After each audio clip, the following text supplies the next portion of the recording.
โลกจะเดือดร้อนเพราะคนไร้ไมตรี โลกจะสุขีเพราะคนมีเมตตา โลกจะพัฒนาเพราะคนบ่หันแก่ตัว โลกจะบ่มีความมืดมัวเพราะมีคนมีกรุณา โลกจะโสภาเพราะว่าคนบ่อิจฉากัน โลกจะสุขสันต์เพราะคนมีมุทิตาจิต โลกจะบ่วิปริตเพราะคนมีจิตเที่ยงธรรม โลกจะสุขล้ำเพราะคนนำธรรมมาพัฒนา ขอนอบน้อมแด่พระรัตนตรัยคือพระพุทธพระธรรมพระสงฆ์คุณพระพุทธที่สูงล้ำคุณพระธรรมที่สูงส่งคุณพระสงฆ์ที่สูงเลิศอันก่อเกิดเป็นพระรัตนตรัยขอถวายความเคารพนอบนบพระมหาเถรานุเถระทุกรูปขอเจริญพรนักศิลป์นักบุญปออกไม่ออกศรัทธาญาติโยมที่กำลังรับฟังรายการธรรมะเพื่อสืบสานและเพิ่มแรงบันดาลใจจากวัดชัยสถานวันนี้วันพุธที่6 กันยายน 2566ซึ่งเป็นวันพุธที่มีนัดกับท่านผู้ฟังวันพุธไหนจะมาปะกันเตื้อในรายการธรรมะเพื่อสืบสานและเพิ่มแรงบันดาลใจจากวัดชัยสถานจึงมีท่านอาจารย์พระครูประภัสชัยคุณเจ้าคณะตำบลสันปุเลยเขต2เจ้าวาดวัดชัยสถานป่าเซาน้อยพร้อมกับกระผมอาตมาภาพพระครูสิริอมราภิรัตน์วัดอมรารามวัดสันอุ้มตำบลเชียงดอยสะเก็ดเชียงใหม่ได้เป็นผู้ดำเนินรายการนำธรรมะมงคลมาฝากกับท่านผู้ฟังเช่นเคยวันนี้มากับบรรยากาศฟ้าฝนบรรยากาศฟ้าฝนที่ลมพัดฝนมาพายุจะเข้าเมืองไทยก็มีหลายจังหวัดที่จะได้รับผลกระทบเกี่ยวกับฝนฟ้าอากาศที่ต่างพายุต่างลมพัดฝนก็เป็นการดีบางที่บางแห่งก็แห้งแล้งมาเมินมานานบางที่ก็บ่ตกเป็นเดือนก็มีนะทั่วประเทศ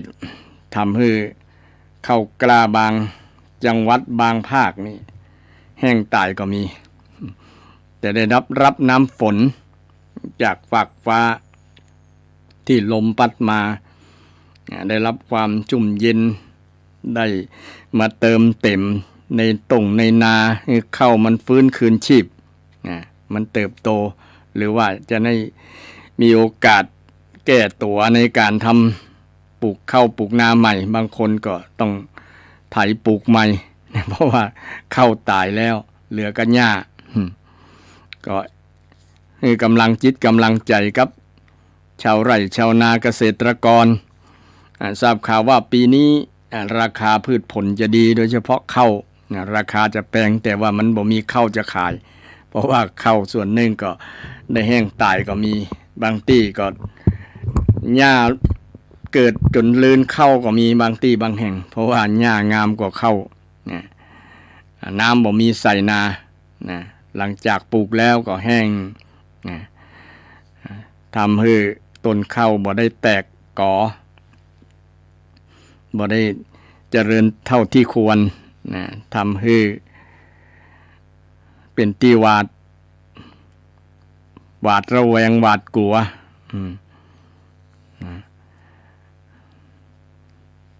ซึ่งเกิดขึ้นกับชาวไร่ชาวนาชาวสวนเกษตรกรทั้งหลายก็ตั้งรายการก็คือกำลังจิตกำลังใจเป็นกำลังใจส่วนหนึ่งให้กับท่านผู้ฟังที่ทำการเกษตรอยู่คือมีกำลังคือมีความเข้มแข็งกำลังธรรมะมีศรัทธาพลังเป็นต้นมีความเชื่อในความที่เรา เชื่อมั่นในตัวเก่าในการทำคุณงามความดีต่างๆ ที่เฮามีความเชื่อมีศรัทธาอยู่ในจิตในใจเฮาก็จะเป็นพลังอย่างหนึ่ง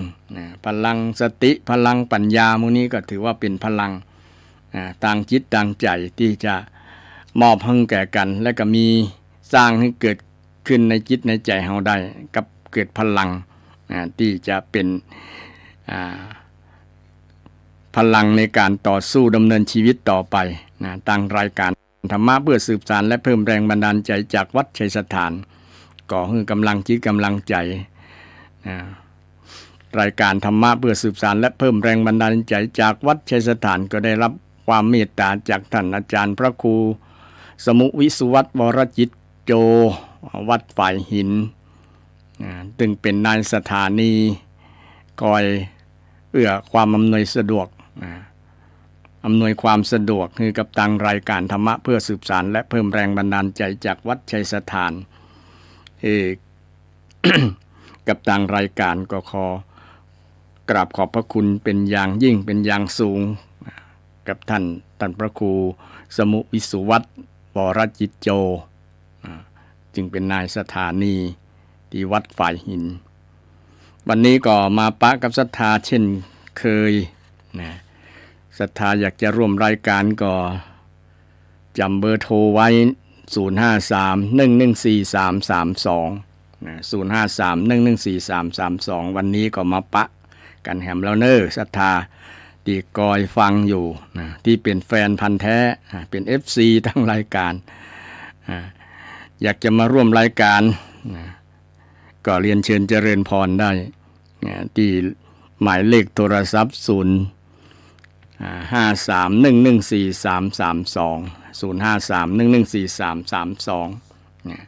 รายงานเกี่ยวกับฟ้าฝนก็ได้ ถามเรื่องธรรมะธรรมโมเรื่องที่ฟังอยู่จึงเป็นการมีส่วนร่วมในรายการสร้างบรรยากาศในการฟังบรรยากาศในการรับฟังธรรมะนี่กับท่านผู้ฟังหลายๆคนบางครั้งก็เป็นการคือธรรมะคือความรู้นะคือกติธรรมคนอื่นๆโดยเป็นการสร้างคุณงามความดีสร้างบุญนะบุญที่เกิดจากการฮือธรรมะบุญเกิดจากการให้ความรู้เป็นวิทยาทานให้กับคนที่ฟังเป็นบุญเป็นกุศลอย่างสูงซึ่งเป็นสิ่งที่เราทำได้โดยบ่ต้องเสี่ยงสตางค์บ่ต้องเสียเงินสักบาทแต่ก็สามารถให้ความรู้ความรู้สึกที่ดีๆคติธรรมอันดีๆแก่กันได้ฉะนั้น ก็มีอย่างดีๆก็มาแบ่งปันกันเนาะแบ่งปันกันเพื่อแผ่ให้กันเป็นเพราะว่าเป็นผู้ที่มีจิตเมตตาแผ่เมตตาแผ่ความรู้สึกที่ดีๆสิ่งที่ดี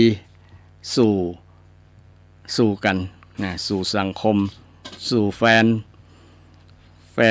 พันธุ์แท้ แฟนรายการสู่แฟนรายการธรรมะเพื่อสืบสานและเพิ่มแรงบันดาลใจ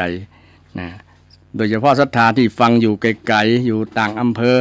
ก็รายงานมาก็ดีเหมือนกันเนาะเพราะจะได้รู้ว่า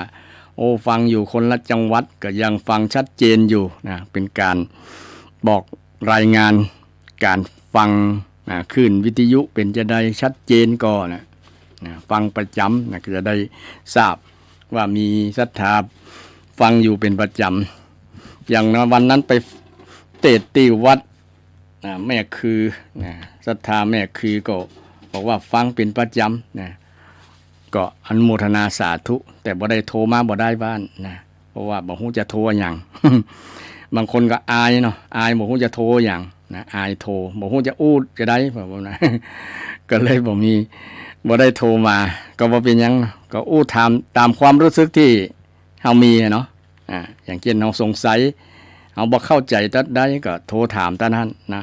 เรื่องอีหยังที่เฮาฟังแล้วบ่เข้าใจตู้เจ้าอู้หยังก็บ่ฮู้เรื่องเป็นต้น อันนั้นหมายความว่าจะได้นี่ก็จะได้เป็นเหตุเป็นปัจจัยอย่างหนึ่งนะถ้าเฮาโทรถามสิ่งที่เฮาบ่ฮู้เนาะก็เป็นการสร้างความคลางแคลงสงสัยคือบรรเทาความสงสัยความบ่เข้าใจนะค คือมันหายความสงสัยอย่าปล่อยให้ความสงสัยลอยนวลนะโทรศัพท์มาเลยที่หมายเลข053-114-332นะ114-332นะ053-114-332วันนี้ก็จะนำธรรมะเกี่ยวกับคำสอนของพระพุทธเจ้าว่าด้วยเรื่องสูตรหนึ่งที่ศรัทธาก็คงเคยได้ยินกันบ่อยๆเนาะที่ว่าได้ยินบ่อยๆเนี่ยจะมีงานนี่ตู้เจ้าเปิ้นจะมีการสวดมนต์ตันนะสวดมนต์ตันนี่จะมีบทหนึ่งนะบทเกี่ยวกับเรื่องทัชชคสูตรนะทัชชคปริตทัชชคสูตรที่มาในพระไตรปิฎกที่กล่าวถึงเรื่องการดูระลึกนึกถึงบางอย่างเวลาความกลัวก็ดีความหวาดหวั่นก็ดีความขนลุกขนพองก็ดีมันเกิดขึ้นกับใจเฮาเนี่ยนะจะใดในหลักคำสอนพุทธเจ้าได้สอนไว้ว่าเมื่อมีความกลัวก็ดีความหวาดหวั่นนะความสะพรึงกลัวความขนลุกขนพองพวกนี้นะพุทธเจ้าก็มีวิธีที่จะแก้คือหายนะถ้าปฏิบัติตามคำสอนของพุทธเจ้าหายแน่นอนอันนี้รับรองรับประกันได้เลย โดยเฉพาะสูตรนี้พระพุทธเจ้าประทับอยู่สาวัตถีเนาะกล่าวกับภิกษุทั้งหลายนะมีเรื่องเล่าอยู่ว่ามีสงครามระหว่างเทวดากับอสูรเทวดาทั้งมี6ชั้นเนาะมีจาตูมหาราชิกาดาวดึงยามามีปรนิมมิตวสวัตตีนิมมานารตีดุสิตวันนี้เนาะรวมกัน6ชั้นเทวดา6ชั้น6ประเภท เทวดา6ประเภทมีบรรดาเทวดาที่บางครั้งเทวดานี้ก็ลบลากันเหมือนกันนะเปิ้นว่าเทวดาที่เป็นอันธพาลเป็นนักเลงก็มีหรือว่าบ่เป็นนักเลงแต่ว่ามีคนอิจฉาตาร้อนเทวดาก็เลยมีการลบลาฆ่าฟันกับอสูรคือผู้ที่เป็นภาษาบาลีอสุระเนี่ยแปลว่าผู้ที่ไม่กล้านะอสูรเป็นเทวดาพวกหนึ่งเหมือนกันแต่มันเป็นเทวดาบ่ดีเนาะอสูรเนี่ยเทวดาที่นิสัยบ่ดีชอบอันธพาลชอบลบลาฆ่าฟันกันนะต่างเทวดามีหัวหน้าเทวดามีท้าวสักกะหรือว่าที่เฮาฮู้จักว่าพระอินทร์เนี่ยนะเทวานมินโทเนี่ยภาษาบาลีเทวานมินโทแปลว่าจอมแห่งเทวดาเนี่ยจอมเทวดาก็คือท้าวสักกะนี่แหละเนี่ยบอกกับหมู่ลูกน้องทั้งหลายเวลาเกิดสงครามกันแล้วนะคือเวลาเกิดความกลัวขึ้นเนี่ยเกิดความกลัวก็ดีหวาดกลัวก็ดีนะภาษาบาลีเพิ่นว่าพยังวาฉัมพิตัตตังวาโลมหังโสวาอาตมาก็เคยสวดมนต์ตันนะมันมีบท จำได้ดีว่าพยังวาฉัมพิตัตตังวาโลมหังโสวาเนี่ยนะซึ่งก็แปลว่าความกลัวพยังแปลว่าความกลัวฉัพพิตัตตังวาเนี่ยก็แปลว่าความหวาดกลัวนะความกลัวความหวาดกลัวนะโลมหังโสวานี่ก็คือความที่มีขนลุกขนพองสยองกล้าวเกิดขึ้นก็สาเหตุที่นำเรื่องนี้มาอาตมาเกิดกับอาตมาเองว่าบางครั้งเฮาก็มีขนลุกขนพองเหมือนกัน หัวลุกอ่ะวันนั้นกวาดไปทำความสะอาดที่ในศาลามันมีเสียงอย่างคล้ายๆเขาก็นึกปรุงแต่งว่ามันเป็นผีกันประมาณนั้นก็เลยกลัวนะเลยกลัวก็ได้นึกถึงพระรัตนตรัยพุทธเจ้าบอกให้นึกถึงพระรัตนตรัยเด้อนะขนลุกหัวลุก คนหัวลุกคนฟ้องอย่างมันจะหายก็หายแต่เนี่ยมันจะหายก็เลยนำมาเล่าให้ฟังฟังว่าเวลาเรามีความกลัวความหวาดกลัวความขนลุกขนพองนะสยองก้าวหมดเนี่ยโดยเฉพาะคนมีความกลัวเป็นเจ้าเรือนนะเป็นเจ้าเรือนครองใจครองจิตของเขาอยู่นะความกลัวของคนก็ต่างกันกลัวนั่นกลัวนี่อย่างในสมัยก่อนเป็นมีเรื่องเล่าว่าอันอย่างไส้เดือนมันก็ถ้าจะกินดินนักมันก็กลัวดินจะถล่มเนี่ยนะอย่างนกอย่างก็นกอย่างหนึ่งมันชื่ออย่างก็นกต้อยตีวิตหรือนกเนี่ยก็ตีมันนอนหงายนะมันเอาขาชี้ฟ้ากลัวฟ้าจะถล่มมาใส่มันเพิ่นก็เพราะว่ามันมีความกลัวแบบนั้นนะอย่างสมณพราหมณ์กลัวว่าจะบ่มีผู้สืบวงศ์ตระกูลก็เลยสึกไปมีความกลัว กลัวว่าจะไม่ได้เมียเนาะก็เลยสึกไปนี่มีความกลัวคนแต่ก่อนมีความกลัวความกลัวมีเหตุหลายกลัวหลายอย่างนะคนเฮาก็มีความกลัวหลายอย่างกลัวนั่นกลัวนี่กลัวบ่มีเงินกลัวบ่มีข้าวกินกลัวบ่มีกู้กลัวบ่มีคนฮักกลัวคนจัดจังกลัวอย่างสะปะอย่างกลัวแผ่นดินไหวกลัววาตภัยอุทกภัยกลัวภัยนั่นกลัวภัยนี่นะซึ่งเป็นความกลัวของแต่ละคนก็บ่เหมือนกันมีหมดทุกคนมีหมดทุกชาติภาษากับความกลัวเนี่ย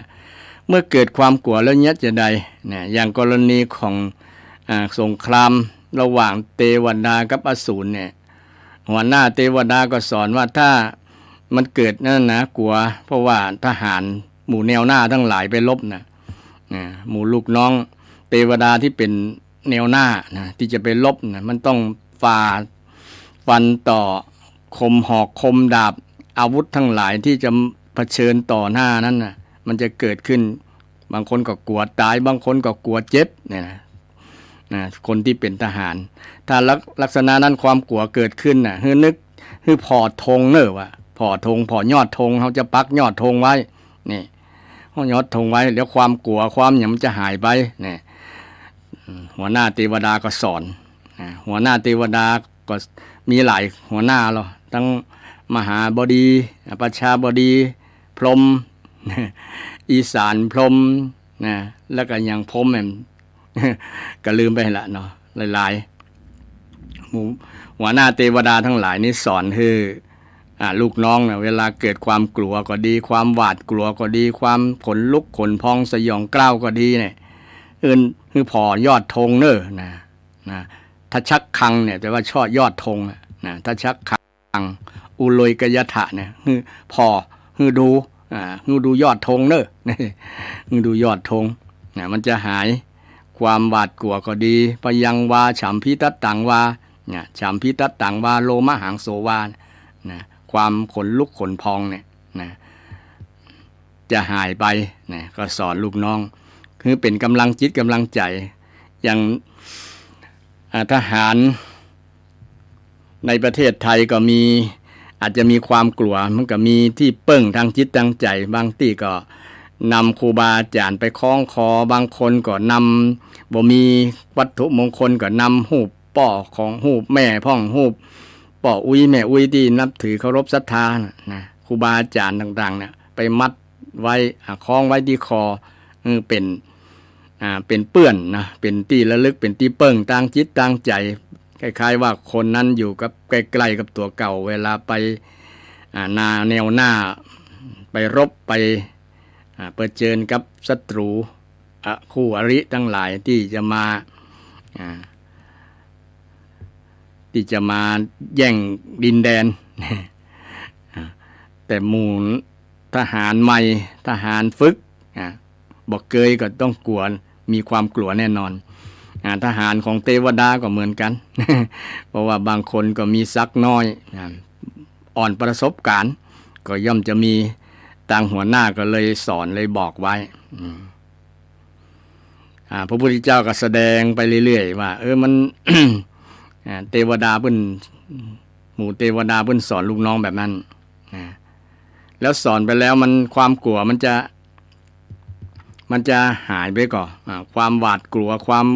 สะดุ้งนะความขนลุกขนปองสยองก้าวมันจะหายก่อนนะภิกษุถามพระพุทธองค์ก็ตรัสว่ามันก็หายพ่องบ่หายนักมันก็เพราะว่าเป็นได้เพราะว่าคนเหล่านั้นยังมีโลภะโทสะโมหะอยู่อวิตะโรโคอวิตะโทโสอวิตะโมโหเนี่ยนะซึ่งมีในบทสวดทชัคคสูตรนี่คือยังมีโลภมีโกรธมีหลงอยู่คนที่มีความโลภความโกรธความหลงอยู่เนี่ยยังมีความกลัวยังมีความหวาดหวั่นยังมีความสะดุ้งยังขนลุกขนพองอยู่นะพระพุทธเจ้าบอกว่านะแต่พระสงฆ์เฮาเนี่ยถ้าเกิดจะไปในป่าก็ดีนะที่โคนต้นไม้ก็ดีที่เรือนว่างก็ดีพระพุทธเจ้านะไปอยู่คนเดียวบ่มีไผอู้จ่าโตยเนี่ยไปคนเดียวก็เมื่อความกลัวก็ดีความหวาดกลัวความสะดุ้งความขนพองสยองเกล้ามูนี่เกิดขึ้นเนี่ยนึกถึงพระพุทธเนอนะนึกถึงเฮาแต่นะพุทธเจ้าได้ตอนนึกถึงพระพุทธเจ้านะหรือว่าไผบ่นึกถึงพระพุทธเจ้าก็นึกถึงพระธรรมนะนึกถึงพระธรรมนึกถึงพระสงฆ์นะพุทธเจ้าก็ได้ตรัสว่าพระพุทธเจ้าก็มีคุณที่เฮาระลึกนึกถึงนะมีอยู่9ประการอิติปิโสภควาอะระหังสัมมาสัมพุทโธวิชชาจรณสัมปันโนสุขโตโลกวิทูอนุตตโรปุริสธรรมสารติสัตฐานเทวมนุษสานังพุทโธภควาตินี่นึกถึงบททั้ง9บทนี่ที่สวดมาเนี่ยอิติปิโสภความี9บทมี9ความหมายถ้าเอาความหมายให้นึกถึงลึกๆตามว่าโอ้พุทธเจ้ามีอรหังเป็นพระอรหันต์เนาะพุทธเจ้าเป็นพระอรหันต์อรหังสัมมาสัมพุทโธตรัสรู้ชอบได้โดยพระองค์เองจบปริญญาแต่ชาวบ้านก็คือจบปริญญาโดยบ่มีไผสอนจบเองเฮียนฮู้ด้วยตัวเก่าเองโดยเฉพาะปริญญาที่จบบริสุทธิ์หมดจดใสสะอาดจากกิเลสเนี่ยพระองค์ตรัสรู้ด้วยพระองค์เองสวากอิติปิโสภควาอรหังสัมมาสัมพุทโธนะเป็นผู้รู้ผู้ตื่นผู้บุกบานนะสัมมาสัมพุทโธตรัสรู้ได้โดยชอบได้โดยพระองค์เองวิชชาจรณะสัมปันโนมีวิชชาและจรณะความประพฤติดีงามต่างๆมีนักหลายนะแต่มาบรรยายในวันนี้คงบ่จบบ่เสียงนะความดีเหล่านี้แหละเป็นคุณที่ชาวพุทธควรระลึกนึกถึงศรัทธาท่านผู้ฟังระลึกนึกถึงคุณของพระสัมมาสัมพุทธเจ้าคุณของพระสัมมาสัมพุทธเจ้าที่พระองค์ได้มีคุณงามความดีที่ชาวพุทธควรระลึกนึกถึงเวลามีความกลัวก็ดีมีความรู้สึกที่มันวิตกกังวลหมดนี่แหละอยู่ในความหมายใกล้ๆเคียงกันวิตกกังวลก็คือความกลัวนั่นแหละความกลัวความหวาดกลัวความสะดุ้งตกใจหวาดระแวงหวาดกลัวจนหัวคนลุกคนพองอย่างเรามาก็เคยเจอมาก็เลยนำเรื่องนี้มาเล่าก็เลยถามตัวเก่าแสดงว่าเรายังมียังบ่เป็นพระอรหันต์ยังบ่เป็นพระอริยบุคคลยังบ่เป็นพระอริยบุคคลยังมีความสะดุ้งกลัวอยู่วันนั้นสะดุ้งกลัวนึกว่าผี กลัวผีเป็นพระก็กลัวผีกะมันก็เป็นสัญชาตญาณของคนชาวบ้านแต่ก่อนมันมี กลัวผีแต่ก่อนกลัวนักอาตมานะกลัวนักแต่เมื่อบวชแล้วก็ค่อยจางไปกำน้อยก็มาวัดใจตัวเก่ามันก็เฮากลัวอย่างกลัวผีก็อยู่เดี๋ยวนี้นะมาวันนั้นยังกลัวสะดุ้งอยู่ละ เผื่อมันมาเนี่ยจะได้ประมาณนั้น จริงก็คิดในทางดีนะเพิ่นแสดงว่าเพิ่นมาขอบุญนะเพิ่นบ่มาเบียดเบียนบ่มาทำร้ายเราหรอกนะเพราะว่าเฮาบ่ได้ไปทำผิดทำชั่วอะไรหยังเนี่ยก็คิดในแง่บวกมันก็ความกลัวก็เลยหายไปนะนึกถึงพระพุทธเจ้าเนี่ยนะนึกถึงพระพุทธพระธรรมพระสงฆ์นะแล้วนึกถึงพระพุทธเจ้าสอนแบบนั้นหรออย่างศรัทธาเวลามีความกลัวอย่างก็นึกถึงพระพุทธเป็นสรณะนึกถึงพระธรรมเป็นสรณะนึกถึงพระสงฆ์เป็นสรณะตะกี้อธิบายการระลึกนึกถึงพระพุทธเจ้านึกถึงจะได้นึกถึงคุณงามความดีของพระองค์นะพระองค์เป็นพระอรหันต์ไกลจากกิเลสนะคือบ่มีราคะบ่มีโทสะบ่มีโมหะละพุทธเจ้าบ่มีความโลภความโกรธความหลงในจิตในใจของพระองค์เนี่ยนะเราก็นึกถึงท่านนะความกลัวทั้งหลายมันจะหายไปลงทดสอบดูอันนี้เป็นสิ่งที่ทดสอบได้บ่ได้บังคับบ่ได้อู้ให้คนทั้งหลายได้เชื่อแต่ด้วยการพิสูจน์ด้วยการปฏิบัติตนเองปฏิบัติทดสอบเองนะเวลาที่เรามีความกลัวความวิตกกังวลเรื่องอย่างราวต่างๆมีปัญหาต่างๆกลัวนั่นกลัวนี่เนี่ยก็นึกถึงได้ญาติโยมนึกถึงพระพุทธนึกถึงพระธรรมเพราะว่าปัญหาชีวิตของคนมีทุกคนแหละต้น ต้นสายปลายเหตุมันมาจาก ต้นเหตุมูลเดิมจริงๆมันมาจากความกลัวนี่แหละความกลัวคนเนี่ยมีความกลัวเป็นพื้นฐานมีความกลัวเป็นมูลเป็นเจ้าเรือนเป็นเจ้าของเรือนเฮาเนี่ยของกายของใจเฮาเนี่ยมีกันทุกคนความกลัวอาจจะกลัวแตกต่างกันไปฉะนั้นเวลาความกลัวเกิดขึ้นนี่ให้นึกถึงนี้ใจได้เลยญาติโยมเพราะว่ามีบทที่พุทธเจ้าได้สอนไว้ในทักษะสูตรที่ทำให้ความกลัวความสะดุ้งความที่ขนลุกขนปองทั้งหลายความหวาดกลัวความวิตกกังวลสะดุ้งทั้งหลายนี่จะหายไปถ้าไผบ่เชื่อก็ลองทดสอบดูเวลาเกิดกับบางคนมีแล้วนะความกลัวเกิดขึ้นจนบางคนช็อกไปเลยก็มีแล้วกลัวเนาะเช่นกลัวตายนี่เป็นต้นเนาะ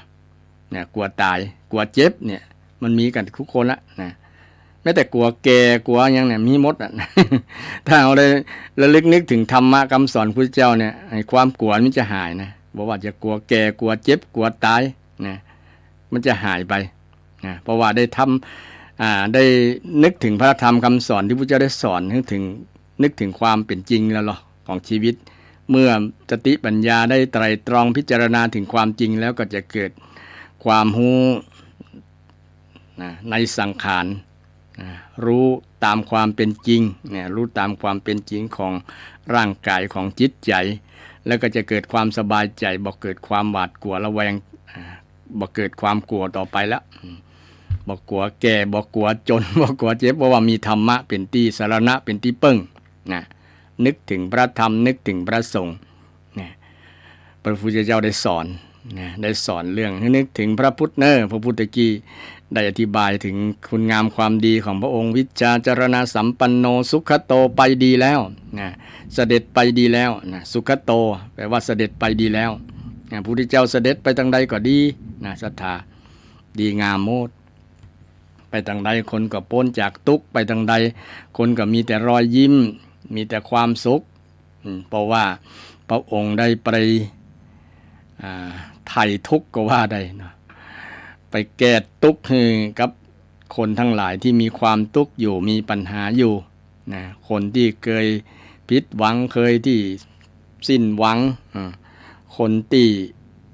มีปัญหานักหลายตั้งแต่พระมหากษัตริย์ถึงยาจกเลยทีเดียวพระองค์ไปหาหมดบ่เลือกชนชั้นวรรณะ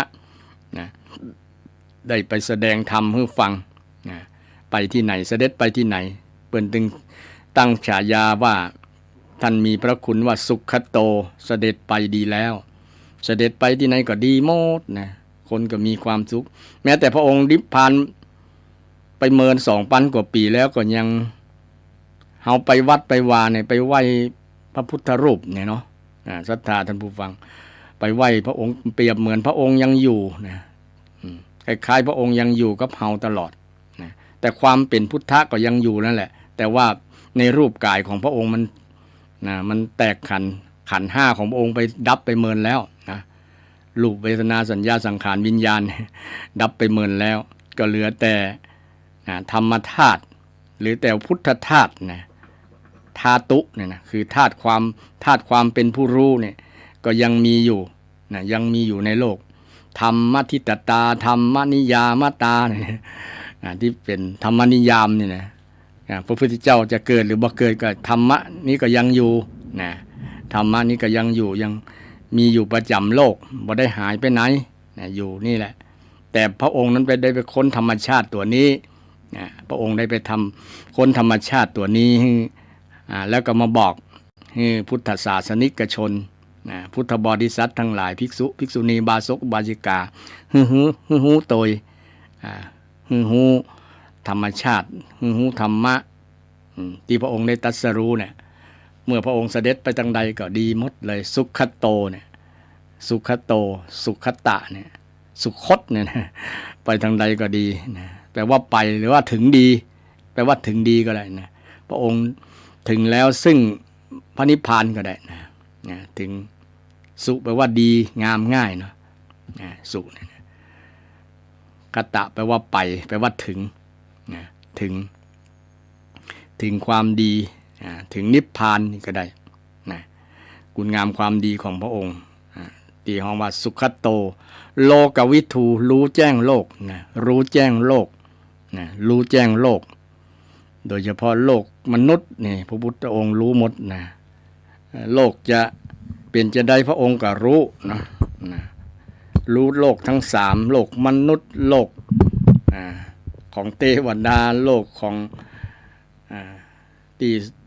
ทุกขติภูมิทั้งหลายนะแต่รู้ที่สำคัญรู้โลกมนุษย์เนี่ยว่ามนุษย์โลกมนุษย์คนเฮาเนี่ยมนุษย์ชนคนเฮาเนี่ยอยากจะดีจะเดือดร้อนก็ต้องมีธรรมเอาธรรมะไปประพฤติปฏิบัตินี่อย่าง ที่อาตมาได้ยกกำก่อนไว้ว่าโลกจะเดือดร้อนเพราะคนไร้ไมตรีนี่โลกจะเดือดร้อนเพราะคนไร้ไมต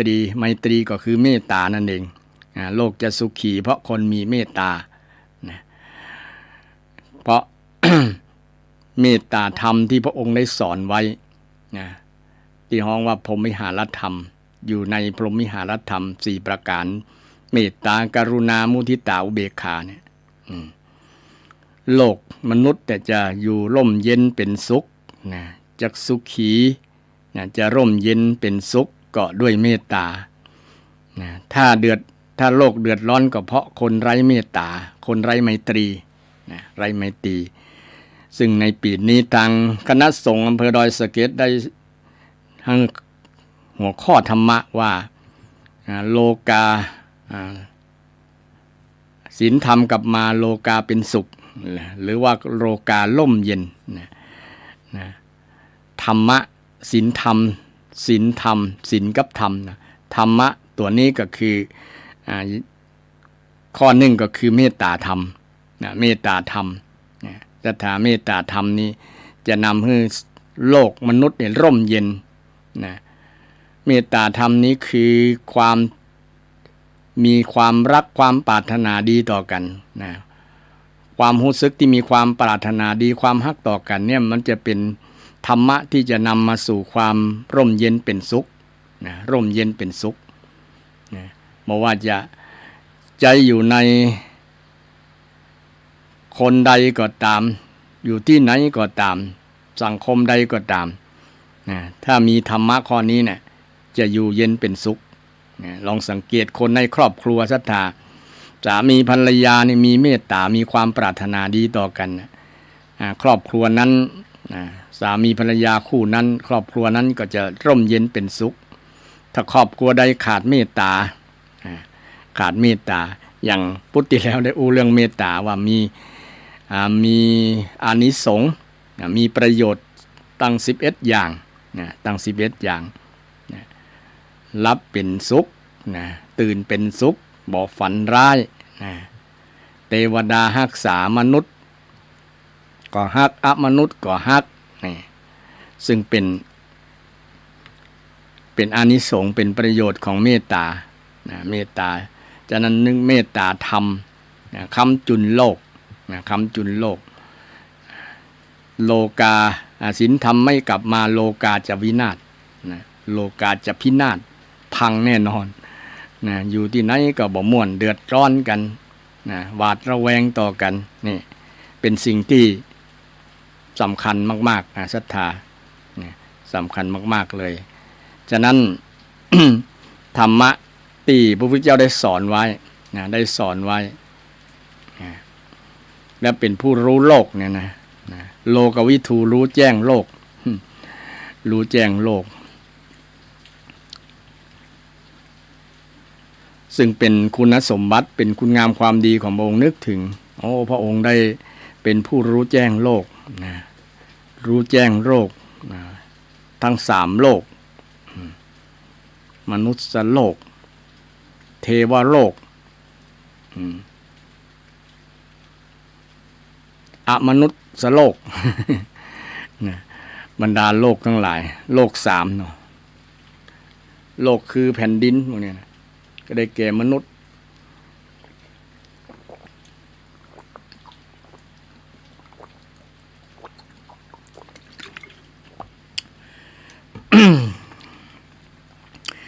ขอสุมาภัยย่างดื่มน้ำคอแห้งอู้ไปก็คอแห้งไปว่าการอู้ต้องใช้พลังงานใช้พลังงานในการอู้ก็นำธรรมะทางรายการนำธรรมะเรื่องราวเกี่ยวกับเรื่อง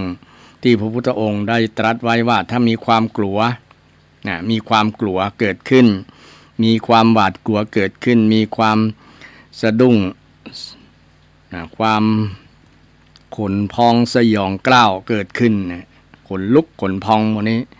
เกิดขึ้นเมื่อใดก็ให้นึกถึงพระรัตนตรัยและจะทำให้ความกลัวหมดนี้หายไปความหวาดกลัวความสะดุ้งหมดนี้หายไปลองนำไปใช้กับชีวิตประจำวันก็ได้ศรัทธาเวลาเรามีความกลัวอย่างความกลัวทำให้เกิดหลายๆอย่างเกิดความเป็นทุกข์เนาะเพราะว่ากลัวเกินเหตุกลัวนั่นกลัวนี่กลัวสะปะอย่างกลัวลูกกลัวหลานจะจังกลัวเงินจะบ่พอใจกลัวเจ้าหนี้จะมาทวงหนี้ กลัวคนจะว่าอันนั้นว่าอันนี้กลัวสะปะกลัวบรรดาความกลัวทั้งหลายเนี่ยนึกถึงพระรัตนตรัยเนี่ยมันจะหายโดยเฉพาะนึกถึงพระธรรมนึกถึงพระพุทธเจ้าแล้วก็นึกถึงพระธรรมเดี๋ยวนี้เขากำลังอู้เรื่องนึกถึงพระพุทธเจ้าก่อนเนาะตีการระลึกนึกถึงพระพุทธเจ้าแบบย่อๆเนี่ยที่เราได้ชินคุ้นชินที่ศรัทธาคุ้นชินกันก็คือนึกถึงลมหายใจว่าพูดหายใจเข้าพูดหายใจออกโทนี่แหละเป็นการย่อคุณของท่าน นึกถึงเป็นพุทธานุสติพุทธานุสติพุทธานุสติคือตามระลึกนึกถึงพระพุทธเจ้าถึงแม้พระองค์จะปรินิพพานเป็นเมื่อละ 2,000 กว่าปีมาแล้วแต่คุณงามความดีของพระองค์ยังอยู่เราก็สามารถระลึกนึกถึงได้คุณงามความดีของพระองค์มีอย่างพ่องตะกี้ได้อู้เป็นพระอรหันต์อรหังเป็นพระอรหันต์สัมมาสัมพุทโธตรัสรู้ชอบได้ด้วยพระองค์เอง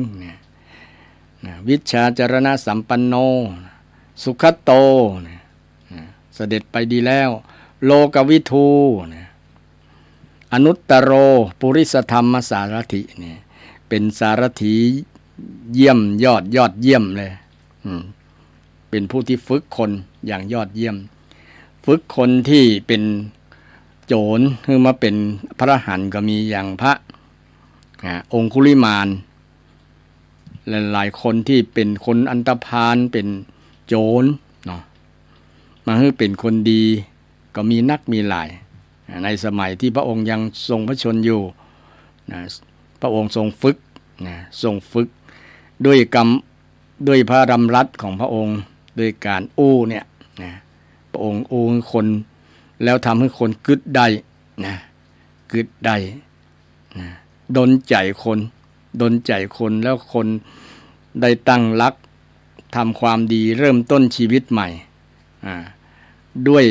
ความเป็นสารถิของพระพุทธเจ้าสารถีเนี่ยนะเป็นผู้ฝึกบุรุษที่สมควรฝึกได้แต่ต้องสมควรฝึกได้บางคนก็ฝึกบ่ได้นะ อย่างพระเทวทัตเนี่ยพระองค์ก็ฝึกบ่ได้นะจนถูกแผ่นดินสรุปเนี่ยด้วยบาปกรรมที่ทำมานัก จะฝึกจะได้ก็นึกบ่ได้แต่เมื่อใกล้จะตายถึงนึกได้นั่นแหละ อันนั้นจะเป็นผลดีกับเทวทัตช่วงที่ใกล้จะตายแล้วนะแผ่นดินสรุปเกือบจะมิดตั้งหัวแล้วนะตั้งศีรษะจมแล้วแต่ก็ด้วยสำนึกและลึกได้ก่อนก็ยังดีว่าถวายส่วนเนี้ยแด่พระพุทธเจ้านะถวายส่วนหัวที่ยังอยู่เนี่ยนะแต่ถึงกระนั้นก็ด้วยกรรมที่มันนักนะกรรมอนันตริยกรรมหลายๆอย่างที่ได้สร้างเวรสร้างกรรมมาในอดีตบ่สามารถที่จะยับยั้งผลกรรมนั้นได้นะแต่ก็ผลกรรมดีนั้นก็จะยังมีผลอยู่ตอบซ้ายเมื่อลุน ตอบซ้ายเมื่อลุนแต่ก็เป็นสิ่งดีละที่คิดได้ก่อนตายถึงแม้จะช่วงวินาทีเดียวหรือนาทีเดียวก็ตามนะคนนึกได้ก่อนจะตายนี่ก็เป็นนิมิตหมายที่ดีที่จะทำให้จิตมันอยู่กับสิ่งที่ดีนะจิตจะได้ไปสู่สุคติได้นะจิตเตสังคิริเถสุคตินะจิตเตนะอสังคิริเถสุคติปาติกังขาจิตเตนะสังคิริเถทุกติปาติกังขาเมื่อจิตเศร้าหมองนะเป็นหวังทุกติเมื่อจิตบ่เศร้าหมองก็เป็นหวังสุขตินะสุขติเป็นที่หวังซึ่งอันนี้เป็นเรื่องผลของกรรมพระองค์เป็นสารถิเป็นผู้ฝึกคนนะฝึกบ่ใช่ฝึกคนอย่างเดียวฝึกเทวดาตัวนะอย่างเทวดาบางบ่ใช่บางละทุกเทวดาทุกชั้นทุกภพทุกภูมิแม้แต่พรหมเนี่ยแม้แต่ชั้นพรหมก็ยังมาสยบยอมพระพุทธเจ้ายอมด้วยบุญบารมีของพระองค์ที่มีเป็นความดีงามของพระองค์ที่เราควรระลึกนึกถึงเป็นคุณของพระพุทธเจ้านะจนเทวดาทั้งหลายพรหมทั้งหลายยอมรับนับถือว่านี่แหละเป็นครูอาจารย์สัทธาเทวมนุษย์สานังเนี่ยนะเป็นครูของเทวดาและมนุษย์นะฉะนั้นบรรดาเทพทั้งหลายนะอย่างกรณีเทพครูอย่างครูกายแก้วนี่ก็เป็นเทพนะพระอย่างก็เวสสุวรรณท้าวเวสสุวรรณก็เป็นเทพนะเป็นเทพเป็นลูกน้องของพระพุทธเจ้าทั้งนั้นศรัทธาบรรดาเทพทั้งหลาย แม้แต่เทพราชศาสนาอื่นก็เป็นลูกน้องพระพุทธเจ้าทั้งนั้นแหละเป็นผู้มีศักดิ์ต่ำกว่าพระพุทธเจ้า ถ้ามาเปรียบเทียบกันแล้วนะมีพระพุทธเจ้าที่มีคุณธรรมสูงส่งที่สุดจนเป็นที่ยอมรับแม้แต่เทวดาสบายอยู่บนสวรรค์ก็ยังลงมาฟังเทศน์ฟังธรรมของพระพุทธเจ้านะบ่ใช่ธรรมดาพุทธเจ้าญาติโยมศรัทธาผู้ฟังทั้งหลายนะเป็นผู้ที่มีคุณงามความดีเป็นที่ยอมรับเป็นบรมครูนะเป็นบรมครูของเทวดาและมนุษย์ทั้งหลายนะเป็นเทวดาเป็นครูของมนุษย์และเทวดาเป็นบรมครูเลยนะบ่ใช่ครูเป็นถือว่าบรมครูคือผู้เป็นครูอาจารย์ที่สูงสุดนะเป็นศาสดาเป็นศาสดาของทุกคนทุกเชื้อชาติทุกศาสนาพระองค์บ่ได้มีสงวนลิขสิทธิ์ว่าคนนั้นจะนับถือบ่นับถือก็แล้วแต่บางคนนับถือด้วยใจนำข้อวัดปฏิบัติต่างๆไปประพฤติปฏิบัติตามนั้นแต่ว่าบ่ได้เขียนลายลักษณ์อักษรว่านับถือพระองค์ก็ตามแต่ก็ถือว่าเป็นลูกศิษย์ของพระองค์หลายขั้นที่ยอมรับนะศาสนาอื่นก็ยอมรับแต่ว่าด้วย นะกฎหมายด้วยอย่างต่างๆเนาะด้วยศักดิ์ด้วยสีอย่างต่างๆก็ยังบ่ย้ายสัมมโนครัวมาเขียนว่าเป็นพุทธแต่บางคนเป็นพุทธด้วยสัมมโนครัวแต่ว่าก็เป็นอย่างบ่ฮู้นะประพฤติปฏิบัติบ่เอาธรรมะคำสอนของพระพุทธเจ้าไปใช้ก็มีนักนะแต่บางคนถึงเป็นผู้นำศาสนาก็ยอมรับอย่างวันวิสาขบูชาก็ดีวันมาฆบูชาวันเป็นวันสำคัญทางศาสนาอื่นยังยอมรับนับถือว่าบุคลากรศาสนาอื่นเพิ่นยังยอมรับนับถือว่าพุทธศาสนาเนี่ยเป็นศาสนาที่นำไปสู่สันติสุขอย่างแท้จริงนะไปนำไปสู่สันติสุขอย่างแท้จริงโดยเฉพาะเรื่องเมตตาเรื่องเมตตาบ่มีขอบเขตขวางกั้นว่าคนนั้นจะฮักคนนี้บ่ฮักหมดทุกชาติทุกภาษาทุกศาสนาซึ่งบ่มีขอบเขตขวางกั้นเป็นสิ่งที่จะกั้นให้คนห่างกันแต่เป็นสิ่งที่เปิดให้คนมีเมตตาต่อกันมีเมตตาต่อกันทุกคนทุกเชื้อชาติทุกศาสนาเป็นลักษณะนั้นพระพุทธองค์ได้สอนไว้สัทธาเทวมนุสสนังพุทโธพุทโธเป็นผู้รู้ผู้ตื่นผู้เบิกบานเป็นผู้รู้ผู้ตื่นผู้เบิกบานที่ฮ้องว่าพุทธที่เฮาดูในหนังเนาะพุทธนั่นก็คือพระพุทธเจ้าของเฮาเนี่ยผู้รู้ผู้ตื่นผู้เบิกบานเฮาในฐานะเป็นสาวกเป็นลูกศิษย์ของพระองค์เป็นผู้ฟังเป็นสาวกผู้ฟังก็ต้องน้อมรับคำสอนยอมรับนับถือยกย่องปูชาพุทธเจ้าการยอมรับนับถือเนี่ยถือว่าเป็นการปูชาคุณของพระพุทธเจ้าปูชาคุณงามความดีของพระองค์ยอมรับนับถือยกย่องท่านยกย่องท่านว่าท่านนั้นเป็นบุคคลที่เฮาเปิ้งได้เป็นต้นแบบเป็นแบบอย่างให้กับในการดำเนินชีวิตของเราได้พระองค์จะ สอนให้เราได้ดำเนินชีวิตแบบชีวิตที่มีความสะอาดสงบสว่างสะอาดสงบสว่างเป็นบุคคลที่เป็นผู้รู้ผู้ตื่นผู้เบิกบานโดยแท้จริงผู้รู้นี่รู้หมดทุกอย่างรู้ทั้งอดีตรู้ทั้งอนาคตรู้ทั้งปัจจุบันรู้สิ่งไหนว่าเป็นธรรมชาติส่วนเป็นอกุศลส่วนไหนเป็นกุศลส่วนไหนเป็นอัพยากฤิคือบ่เป็นทั้งกุศลและอกุศลรู้ทั้งเป็นสัพพัญญูเป็นสัพพัญญู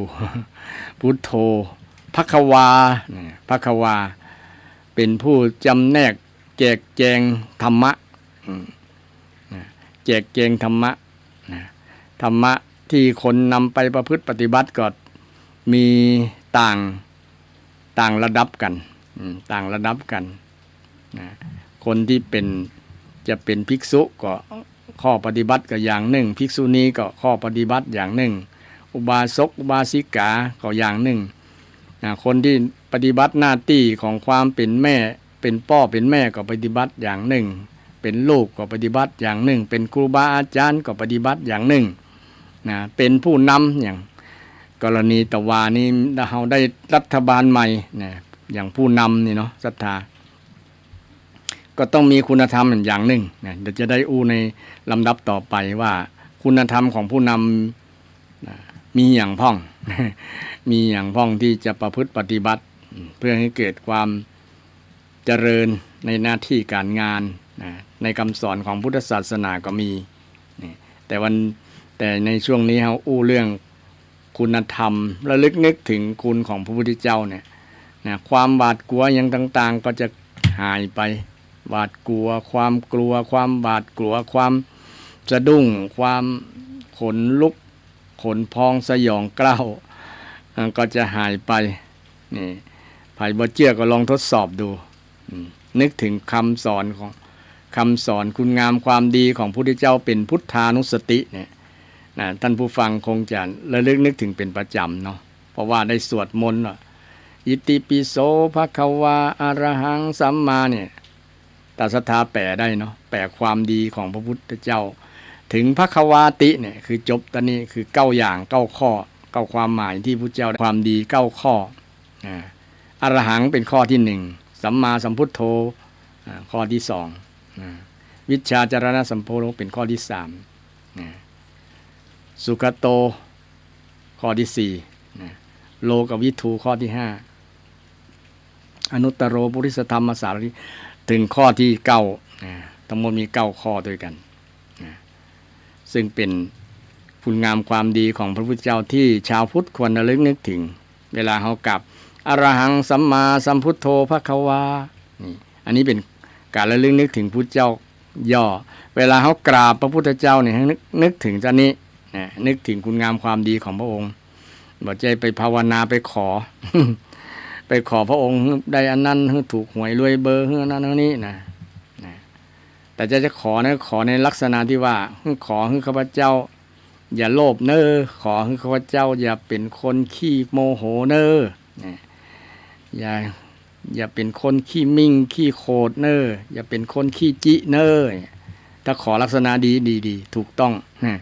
จะได้สมความมุ่งมา่ปรารถนาเพราะว่ามันตรงประเด็นแต่จะไปขอที่จะได้ในทางที่เป็นมิจฉาบ่ถูกต้องนะขอสาบแช่งคนนั้นคนนี้ซ้ำหายจะเป็นโทสะเองละนะเป็นความโกรธเป็นความเกลียดนะก็บ่ได้แต่เวลาเขากราบพระพุทธเจ้าเนี่ยนึกถึงเนี่ยที่กล่าวมาเนี่ยโอ้พระองค์เป็นพระอรหันต์ไกลจากกิเลสล้อเนี่ยนะเพิ่นบ่โลภบ่โกรธบ่หลงล้อเนี่ยก็เป็นต้นแบบของเฮานึกถึงโอ้พระพุทธเจ้าเพิ่นเสด็จไปดีแล้วไปทางใดก็บ่มีทุกข์บ่มีกรรมบ่มีเวรต่อกันต่อภัยสักคนนี่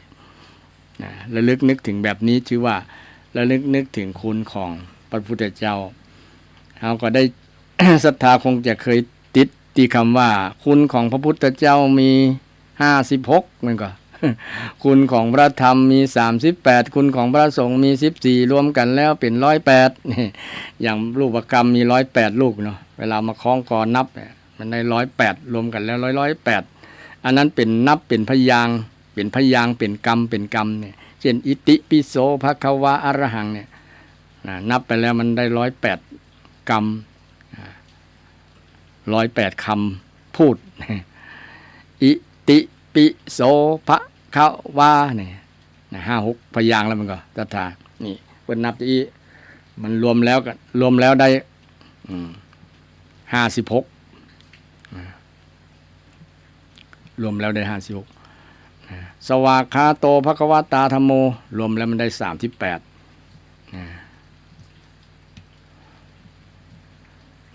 สุปฏิปันโนภควโตสาวกสังโฆจนถึงปุ่นได้14ช่วงนี้นับเป็นประโยคตัวโดยเฉพาะคุณของพระสงฆ์เนี่ยนับเป็นประโยคนั้นแล้วได้อยู่14ประโยค14ความหมายแต่จากความหมายจริงๆก็มีแค่9นะ9รวมกับ6ก็เป็น24เนาะทั้งหมดทั้งพระพุทธพระธรรมพระสงฆ์เนี่ยมีความหมายอยู่24ข้ออยู่24ความหมายพระพุทธมีอยู่9พระธรรมมีอยู่6พระสงฆ์มีอยู่9สรุปกันแล้วเป็นอันรวมกันแล้วก็เป็น24อันนี้คุณโดยความหมาย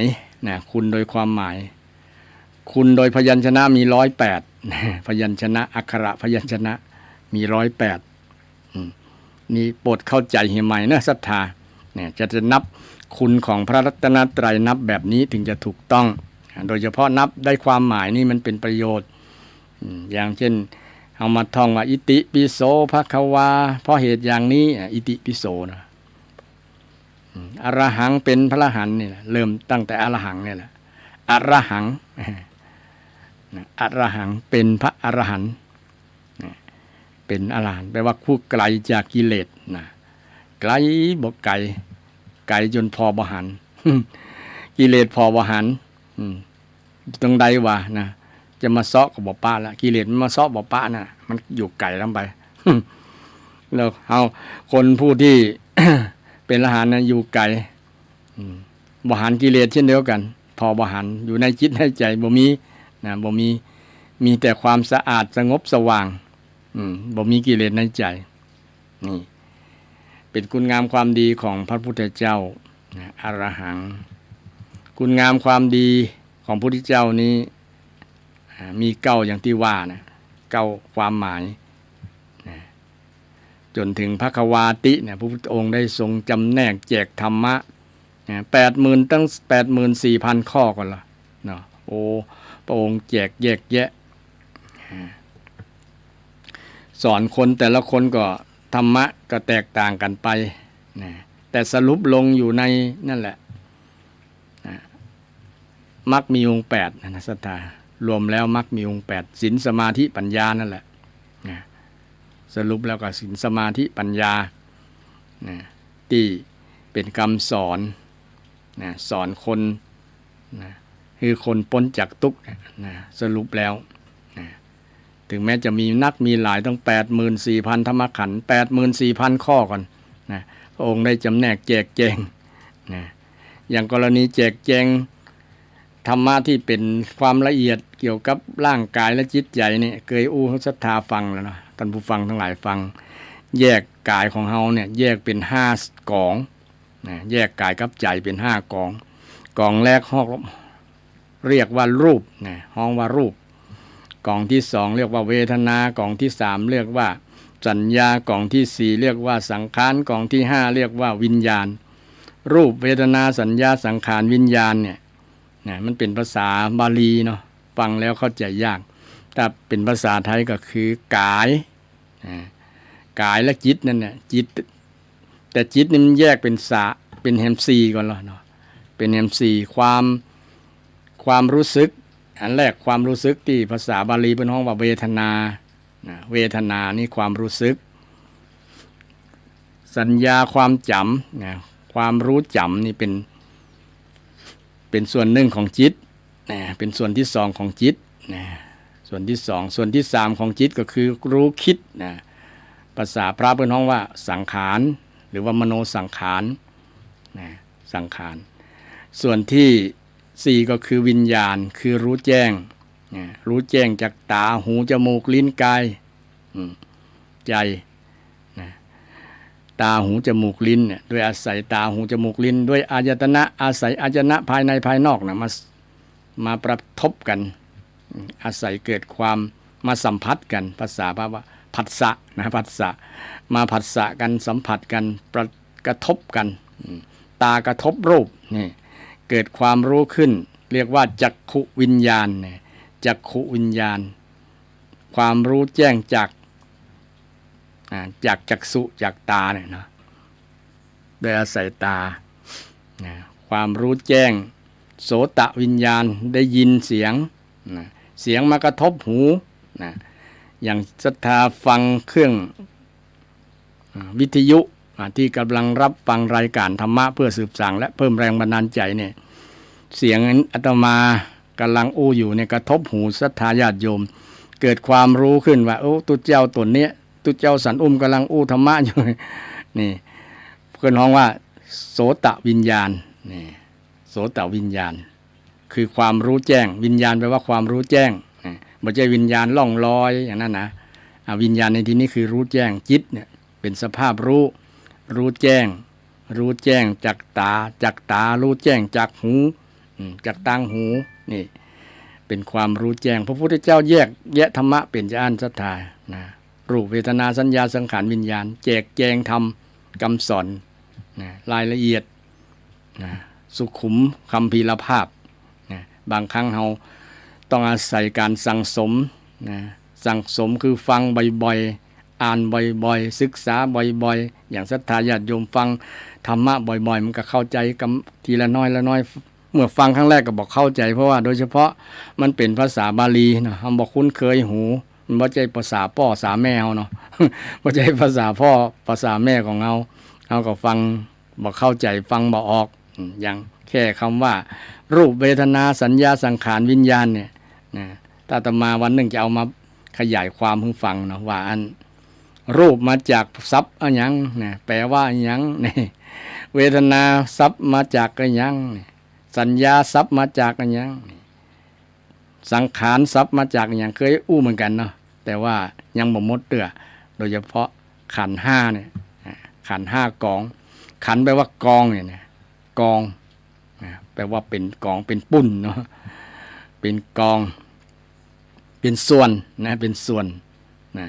มี5ส่วนร่างกายของเฮาเนี่ยนะร่างกายจิตใจของเฮามี5ส่วนส่วนร่างกายมี1ส่วนส่วนจิตใจมี4ส่วนนี่เวทนาสัญญาสังขารวิญญาณความรู้สึกรู้จำรู้คิดรู้แจ้งนี่เป็นความรู้ทั้งนั้นเลยศรัทธานี่ซึ่งเป็นธรรมะคำสอนที่พระเจ้าได้มีคุณงามความดีชื่อว่าภักขวาผู้แจกแจงธรรมนะผู้แปลว่าผู้มีโชคก็ได้นะคนที่เป็นผู้พิเจ้านี่ถือว่าโชคดีศรัทธานะผู้มีโชคนี่วันนี้นำเรื่องความสะดุ้งกว่าความอย่างที่จะเกิดขึ้นกับจิตใจเฮาถ้าเฮาได้นึกถึงพระรัตนตรัยพุทธเจ้าได้สอนไว้พยักจะให้ความกลัวมันหายนะมานึกถึงพุทธนึกถึงพระธรรมนึกถึงพระสงฆ์เราก็ได้นึกถึงพระพุทธไปจบแล้วส่วนหนึ่งเนาะศรัทธามีความสงสัยท่านใดในคุณความดีของพระพุทธเจ้าเป็นพุทธานุสติครูบาอาจารย์แต่ก่อนเพิ่นจะสรุปย่อๆแบบพุทโธพุทโธเนอเนี่ยก็คือให้นึกถึงพระพุทธเจ้านั่นเองนึกถึงคุณงามความดีของพระพุทธเจ้าเวลาเรานั่งรับตาเนี่ยนึกถึงตั้งแต่อรหังเป็นต้นมาอรหังสัมมาสัมพุทโธถ้าเราแปลได้นะญาติโยมนึกถึงใจมันก็อยู่ได้กับคุณความดีของพระพุทธเจ้าใจเฮานี่นะมันบ่ไปคิดอย่างอื่นมันคิดแต่นึกถึงเรื่องคุณงามความดีของพระพุทธเจ้าเป็นพุทธานุสติโดยแท้ที่ศรัทธาได้สวดกรรมฐานนะพุทธานุสติธรรมานุสติสังฆานุสติเนี่ยนะสวดได้หมดแต่บางครั้งบอกฮู้ความหมายบอกฮู้วิธีเนาะนะฉะนั้นต้องระลึกนึกถึงคุณความดีของพระพุทธเจ้าเนี่ยโดยที่พระพุทธเจ้าได้สอนไว้ในทัชชักขสูตรทัชชักขสูตรที่สมัยหนึ่งพระองค์ได้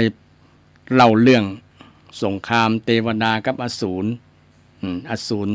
เทวดาหัวหน้าเทวดาก็สอนบอกว่าถ้ามีความกลัวก็ให้นึกถึงยอดธงนะไอ้ธงชัยจึงเป็นเรื่อง เป็นธรรมปริศนาจนถึงปัจจุบันเวลาจะทำบุญตาลปล่อยหลวงก็ดีทำมันนั้นทำมันนี่มันจะมีตุงใจเนาะ ไปแข่งกีฬาก็มีธงนั่นธงนี้นะนี่เป็นสัญลักษณ์แห่งความชนะใครอยากจะชนะต่อความกลัวคนที่จะเอาชนะสิ่งที่ดีที่สุดก็คือชนะความกลัวชนะใจตัวเฮานั่นแหละถ้าใจเฮามีความกลัวอยู่ในนั้นน่ะถือว่าเฮาแพ้ไปการไปละถ้าใจมันบ่กลัวบ่มีความกลัวในใจนะมันชนะไปเลยนะชนะไปเกินหนึ่งแล้วนะชนะไปเต็มร้อยแล้วก็ว่าได้นะเพราะว่าความจะสำเร็จบ่สำเร็จน่ะมันอยู่ที่เนี่ยความมั่นอกมั่นใจความบ่กลัวนี่แหละนะคือมีความศรัทธาในเชื่อมั่นในตัวเก่าเนี่ยนะเชื่อมั่นในตัวเก่าเชื่อมั่นในความดีเชื่อมั่นในพระรัตนตรัยนี่ที่เรามีในมีคำสอนที่พระเจ้าได้สอนไว้เชื่อมั่นในพระรัตนตรัยนะเชื่อมั่นในคุณงามความดีของพระองค์เวลา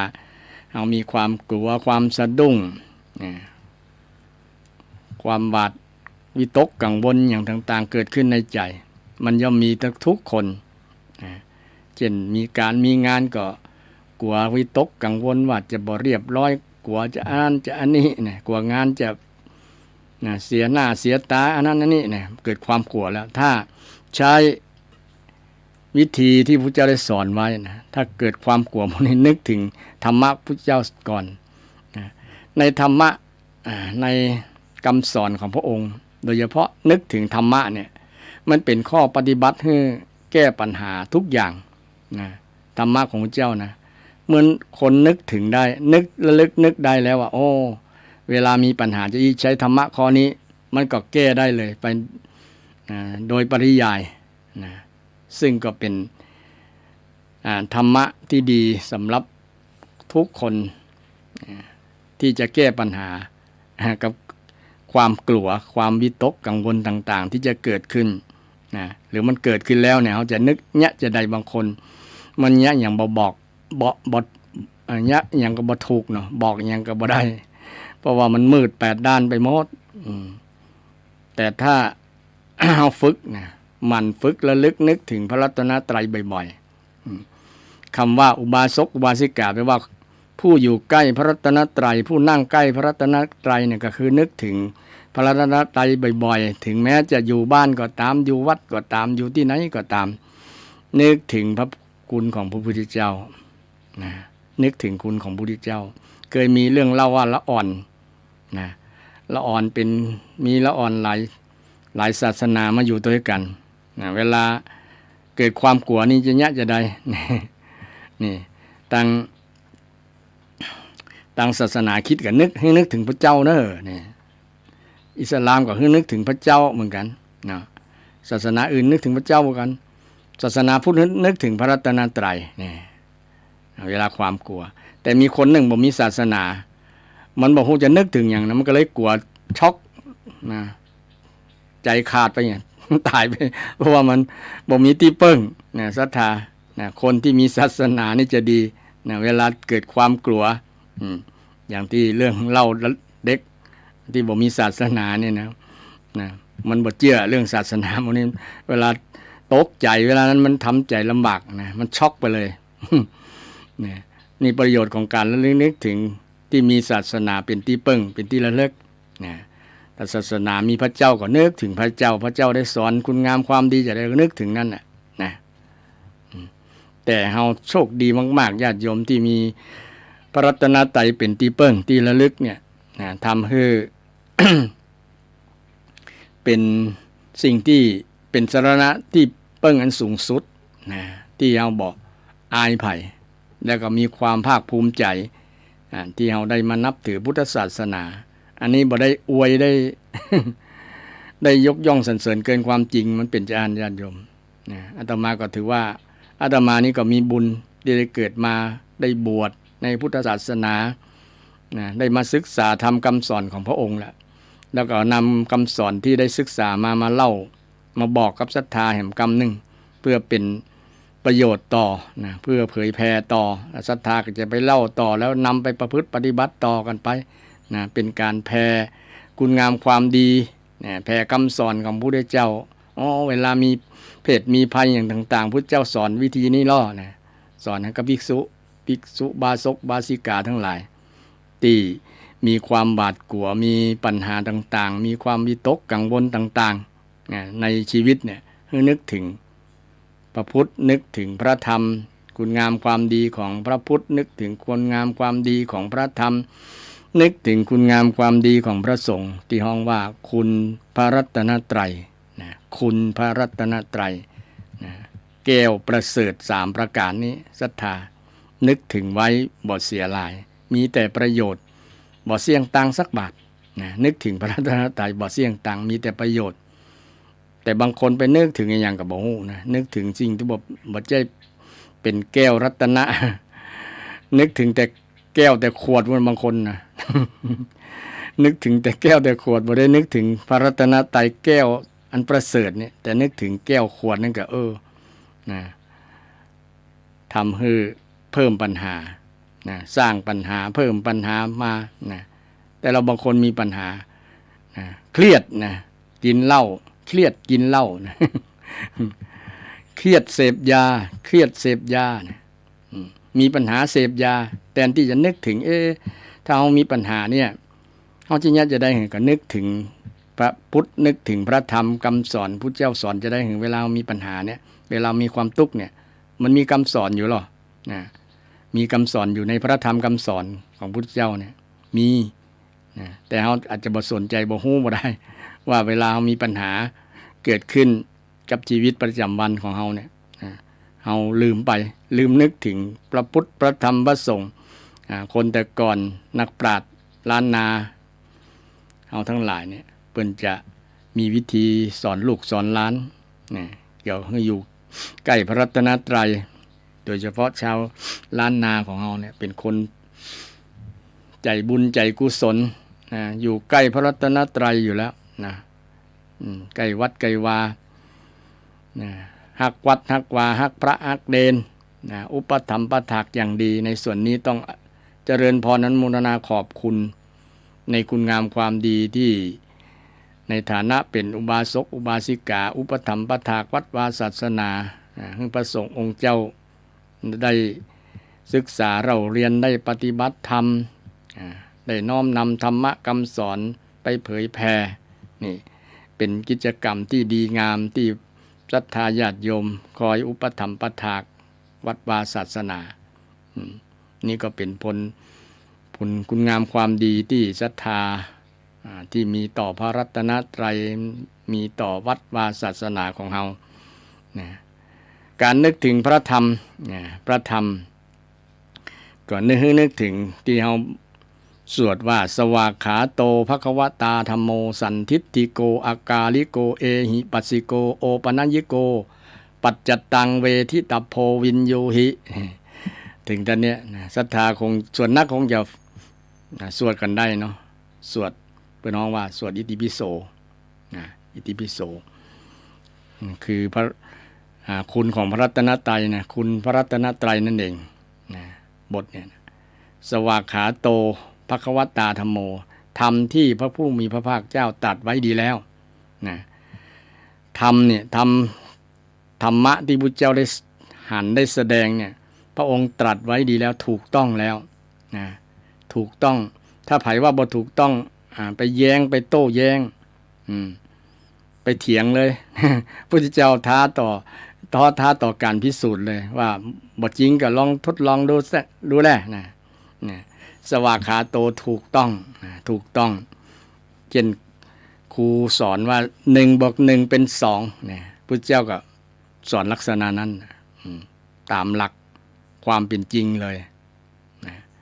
1+1เป็น2บางคนว่า1+1ก็เป็น3 เป็น3ก็มีอย่างพ่อกับแม่บวกกันก็เป็นมีลูก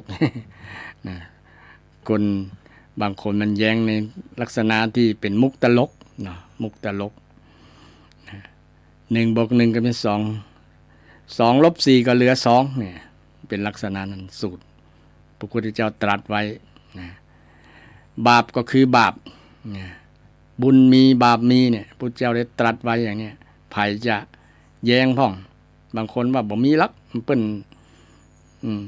เตดไว้เปิ้นอู้ไว้ขู่คนบ่ได้บาปเอาขู่คนบุญเอา อวดเอาอันอย่างอ้างเป็นข้ออ้างที่จะให้คนดึงดูดคนอันจริงมันมีโดยธรรมชาติแล้วบุญบาปเป็นธรรมชาติอย่างหนึ่งที่ว่ากุศลและอกุศลกุศลนี่ก็คือบุญอกุศลก็คือบาปที่เราได้ฟังพระสวดอภิธรรมกุศลธัมมาอกุศลธัมมาอัปปยากตาธัมมานั้นเป็นความจริงโดยเฉพาะเปิ้นแยกธรรมระหว่างธรรมที่เป็นกุศลและอกุศลและเป็นอัปปยากิจแยกเป็น3อย่างธรรมชาติโดยเฉพาะธรรมชาติของจิตใจของคนที่เป็นกุศลจิตที่เป็นกุศลจิตที่เป็นอกุศลและจิตที่บ่เป็นทั้งกุศลและอกุศลนี่ที่ฮ้องว่ากุศลธัมมาอกุศลธัมมาเนี่ยพระองค์ได้ตรัสไว้เนี่ยเป็นความถูกต้องบ่มีไผโต้แย้งบ่มีไผมาแย้งได้ มีแต่คนยอมรับนับถือยิ่งมาศึกษายิ่งยอมรับยิ่งศรัทธายิ่งเลื่อมใสโอ้พระพุทธเจ้าอย่างมาอู้ถูกแต่ว่านะยังมาอู้ถูกแต่ว่าบ่มีไผคัดง้างแย้งได้คำสอนของพระองค์นะสวากขาโตภควตาธัมโมนะสันทิฏฐิโกนะเชิญมาดูนะอาจจะเห็นเองเนาะเห็นเองสันทิฏเนี่ยคนที่ปฏิบัติน่ะจะเห็นเองนะจะหันเองคนอื่นจะหันคนอื่นจะบังคับให้หันอย่างตัวเก่าว่าได้คนต้องลงมือปฏิบัติจะหันเองเช่นคนปฏิบัติธรรมจะรู้เองว่าสภาวะธรรมที่เกิดกับจิตใจตัวเก่ามันเป็นจะใดจะนำมาเล่าเป็นอันนี้มันถึงบอกฮู้นะนอกจากคนที่ปฏิบัติอันจะฮู้เองจะฮู้เองจะหันเองนะจะหันเองนะจะหันเองเหมือนกับคนที่จะกินข้าวเนี่ยคนที่จะรู้รสชาติก็ต้องคนที่กินเองถึงจะรู้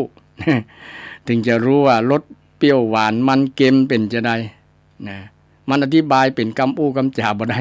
นอกจากคนนั้นจะเห็นคนที่ลงมือกินเองนะคนลงมือปฏิบัติเองจะหู้เองนะสันทิฏฐิโกนะอากาลิโกนะคือบอกประกอบด้วยกาลสมัยนะยังคงอยู่นะอย่างอื่นมันยังล้าสมัยนะเช่นเสื้อผ้าอาภรณ์ทรงผมนะบ้าน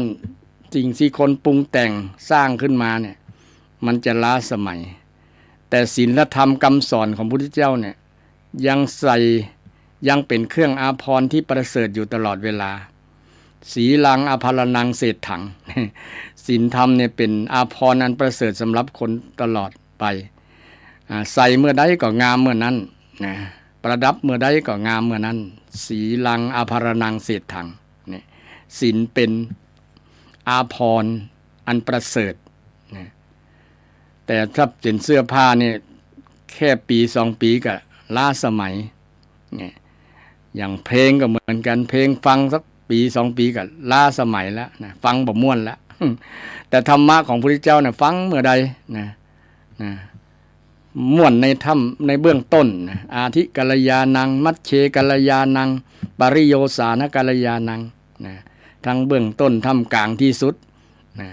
มันเป็นความงามตลอดนะเป็นอากาลิโกแล้วที่สำคัญมันทำเมื่อใดก็ได้เมื่อนั้นบ่เหมือนกับปลูกข้าวปลูกนาเนาะต้องอาศัยการเวลาปลูกลำไยก็ต้องอาศัยการเวลาถึงจะได้ผลแต่ธรรมะของพระพุทธเจ้าเนี่ยได้ผลขณะที่ทำบ่เกี่ยวกับเวลานะหมายความว่าเฮามีเมตตาเมื่อใดนะมีเมตตาเมื่อใดนะเมื่อนั้นจิตของเฮาก็ดีเมื่อนั้นนะเช่นเฮามีเมตตาเนาะยกเรื่องเมตตาเนี่ยมันประกอบด้วยการละเวลานะใจเฮาดีเมื่อใดมันก็ม่วนใจเมื่อนั้นใจเฮาก็ม่วนเมื่อนั้นอย่างศรัทธาใจม่วนใจแสดงว่ามีเมตตาธรรมมีกรุณาธรรมละวันนี้บ่ม่วนใจเว้ยอาจแสดงว่าอาจจะมีความขึงเครียดบ่พอใจบ่ชอบเกลียดชังคนนั้นบ่ชอบคนนี้นะหรือว่าอิจฉาคนนั้น จังคนนี้นะมันมีในใจเลยบ่ม่วนใจมันก็แต่ธรรมะนะเช่นธรรมมีเมตตาธรรมเนี่ยศรัทธามันก็คือเฮาได้ทุกเวลาฮื้อผลนะฮื้ออานิสงส์ฮื้อประโยชน์นะม่วนใจเมื่อนั้นนี่แหละเป็นน้องว่าอากาลิโกไม่ประกอบด้วยการไม่ล้าสมัยนะใช้ได้ทุกเวลานะใช้ได้ทุกเวลานะอันนี้เป็นอากาลิโกนะอากาลิโกไม่ประกอบด้วยการไม่ประกอบด้วยเวลานะไม่ล้าสมัยนะใช้ได้ตลอดนะ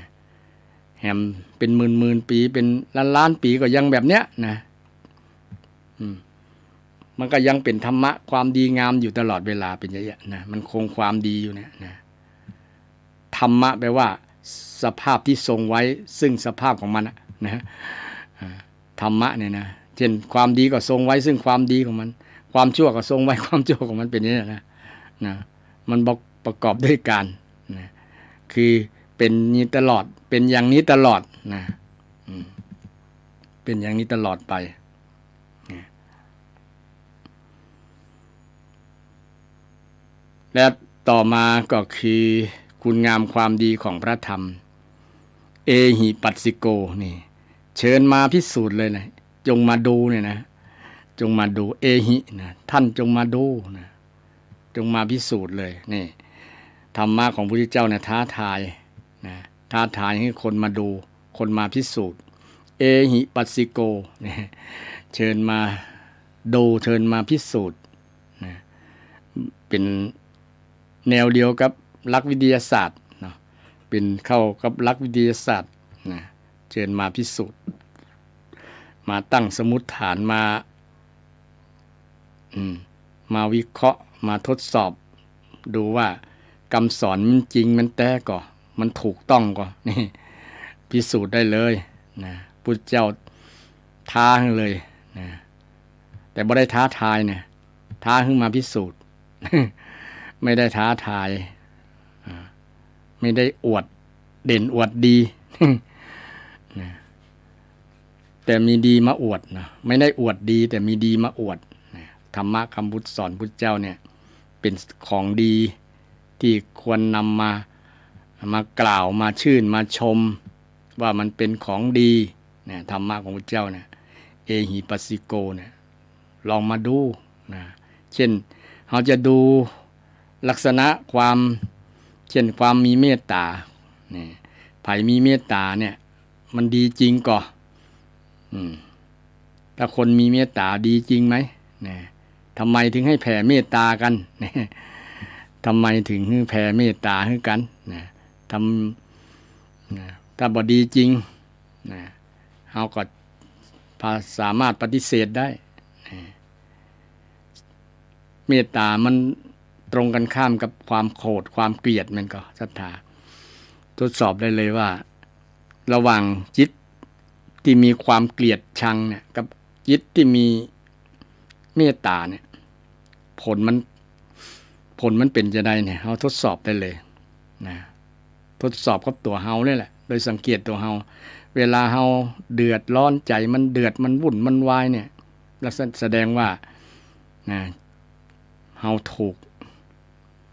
ธรรมชาติที่ฮ้องว่าอกุศลมาเบียดเบียนมาเบียดบัง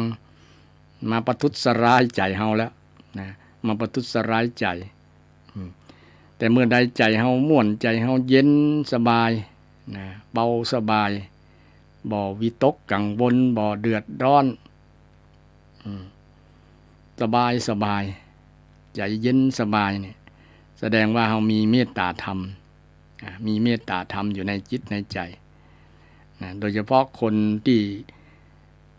มีอายุผู้สูงอายุทั้งหลายเนี่ยส่วนมากจะเป็นคนมีเมตตาธรรมนะเมตตากับลูกกับหลานลูกหลานจะว่าจะได้ก็บ่จมฮือบ่โคตรฮือนี่นะคนนั้นมีเมตตาต่อลูกต่อหลานนี่พิสูจน์ได้ลองทดสอบดูนะถ้าเอาไปโคตรลูกโคตรหลานแสดงว่าเฮาขาดเมตตาธรรมนี่เฮาก็ดูธรรมะที่พระเจ้าได้สอนได้นะคือหันแจ้งเลยว่าอ๋อเมตตาเป็นจะยี่ล้อเนี่ยพระเจ้าคือมาพิสูจน์นะพิสูจน์เมตตาพิสูจน์กรุณาพิสูจน์อุเบกขาพิสูจน์มุทิตาพิสูจน์อุเบกขาพิสูจน์ธรรมะวิหารธรรมพิสูจน์บทอื่นก็ได้เช่นอิทธิบาท4นะธรรมะที่จะให้เกิดความสำเร็จนะเกิดความสำเร็จหรือว่าธรรมะที่จะให้รวยเนี่ยเนาะนะก็พิสูจน์ได้นะอุอากาสะนี่นะก็เป็นธรรมะที่จะพิสูจน์ว่าพระพุทธเจ้าสอนแล้วมันได้ผลจริงไหมนะมันได้ให้ผลจะได้พ่องนี่ เราต้องมาทดสอบด้วยตัวเราเองทดลองพิสูจน์ด้วยตัวเราเองนี่เปิ้นฮ้องว่าธรรมะเป็นคำสอนพระเจ้าที่มีคุณงามความดีนะคุณงามความดีของธรรมะเนี่ยที่ว่าคุณธรรมเนี่ยนะคุณธรรมที่เราทั้งหลายสามารถน้อมนำมาพิสูจน์นะเอหิปัสสิโกโอปัญญิโกน้อมเข้ามาใส่ใจนะน้อมเข้ามาโน้มเข้ามาเจิญเข้ามาเลยนะเปิดประตูรับเลยเปิดประตูรับเมตตาเปิดประตูรับกรุณานะธรรมะอย่างดีๆเป็นกุศลธรรมทั้งหลายเนี่ยเปิดเข้ามามาอยู่ในห้องหัวใจของเรา4ห้องหัวใจมาอยู่ในเรือนกายเรือนใจเฮาเนี่ยให้มาอยู่เต็มบ่ต้องมีพื้นที่ให้อกุศลทั้งหลายได้อยู่แล้วนะเจิญมาน้อมมานะน้อมมาโอปัญญิโกน้อมเข้ามาเชิญยินดีในกุศลกรรมทั้งหลายนะที่เป็นคุณงามความดีทั้งหลายน้อมเข้ามาแต่คนส่วนหนึ่งบ่น้อมธรรมะเข้ามาน้อมแต่ยังเข้ามาบ่ฮู้เปิดประตู คืออบายมุขเข้ามาก็เนี่ยนะน้อมจิตน้อมไปทั้งขวดเหล้าก็ โน้มไปทั้งยาบ้าโน้มไปทั้งพวกน่ะคับบาโน้มไปนะจิตมันโน้มไปทั้งบุญมันไหลไปทั้งบุญนะ มันบ่ไหลมาทั้งเพศนี่มันก็เลยเดือดร้อนนะก็เป็นบทพิสูจน์อย่างหนึ่งนะเอหิปัสสิโกอย่างหนึ่งว่าถ้าจิตมันน้อมไปทางใดมันจะเป็นผลจะได้กับพิสูจน์ได้เนาะแต่โน้มไปทางกุศลนะมันจะเป็นจะได้กับพิสูจน์กันได้แต่โน้มมาทางอกุศลจะเป็นจะได้กับพิสูจน์กันได้นะเป็นเอหิปัสสิโกอยู่แล้วอันนี้เป็นคุณงามความดีเป็นคุณธรรมของธรรมะเป็นธรรมะเป็นคุณงามความดีของเป็นเพราะว่าคุณสมบัตินะคุณสมบัติของธรรมะเป็นคุณงามความดีของธรรมะธรรมะมีความดีมีลักษณะเป็นจริยะนะแล้วธรรมะนี้จะประคับประคองคนที่ปฏิบัติธรรมบ่ให้ประตกไปสู่โลกที่ชั่วนะคือโลกที่บ่ดีในทางที่บ่ดีเนี่ยธรรมะมีหน้าที่ที่จะประคับประคองคือคนที่ปฏิบัติธรรมคืออยู่เป็นสุขคือเจริญนะธรรมจารีสุขังเสติเนี่ยไผประพฤติธรรมนำธรรมคำสอนของพระพุทธเจ้าโดยเฉพาะกุศลธรรมเนี่ยคนนั้นจะอยู่เป็นสุขนะธรรมจารีสุขังเทตินะ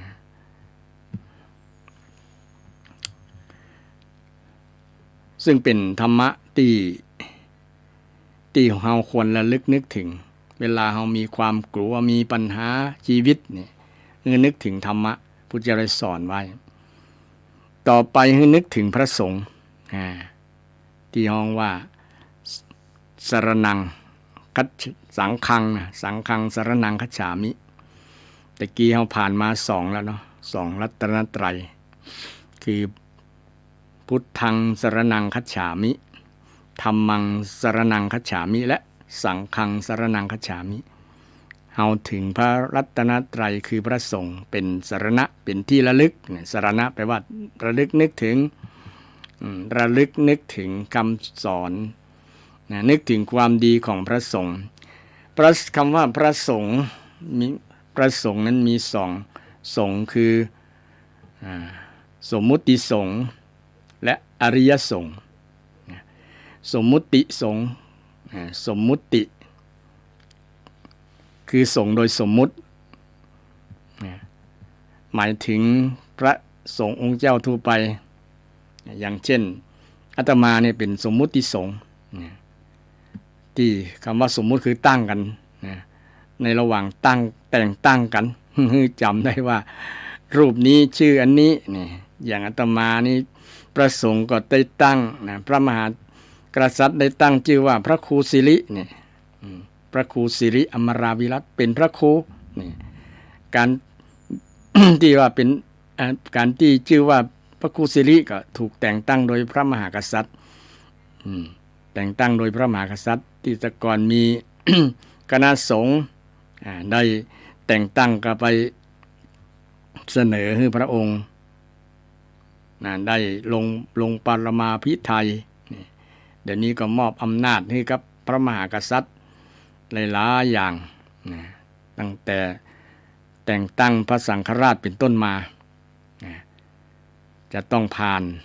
ต้องได้รับความเห็นดีเห็นงามจากพระมหากษัตริย์แต่ก่อนจริงๆในสมัยพุทธกาลเนี่ยบ่มีห้องว่าบ่มีสมณะสมณศักดิ์บ่มีสมณศักดิ์บ่มีคำว่าพระครูบ่มีคำว่าพระฐานานุกรมพระสมุพระปลัดอันนั้นอันนี้นะบ่มีพระพรหมบ่มีพระธรรมบ่มีสมเด็จรองสมเด็จบ่มีพระสังฆราชอย่างมีแต่พระที่โดยห้องว่าพระที่เป็นอริยสงฆ์เป็นพระอริยสงฆ์ที่มีศรัทธามีความตั้งมั่นถวายถวายชีวิตจิตใจแด่พระรัตนตรัยแล้วคือบวชจะบวชศึกแล้วนะบวชศึกบ่ บวชขอตายในผ้าเหลืองประมาณนั้นนะ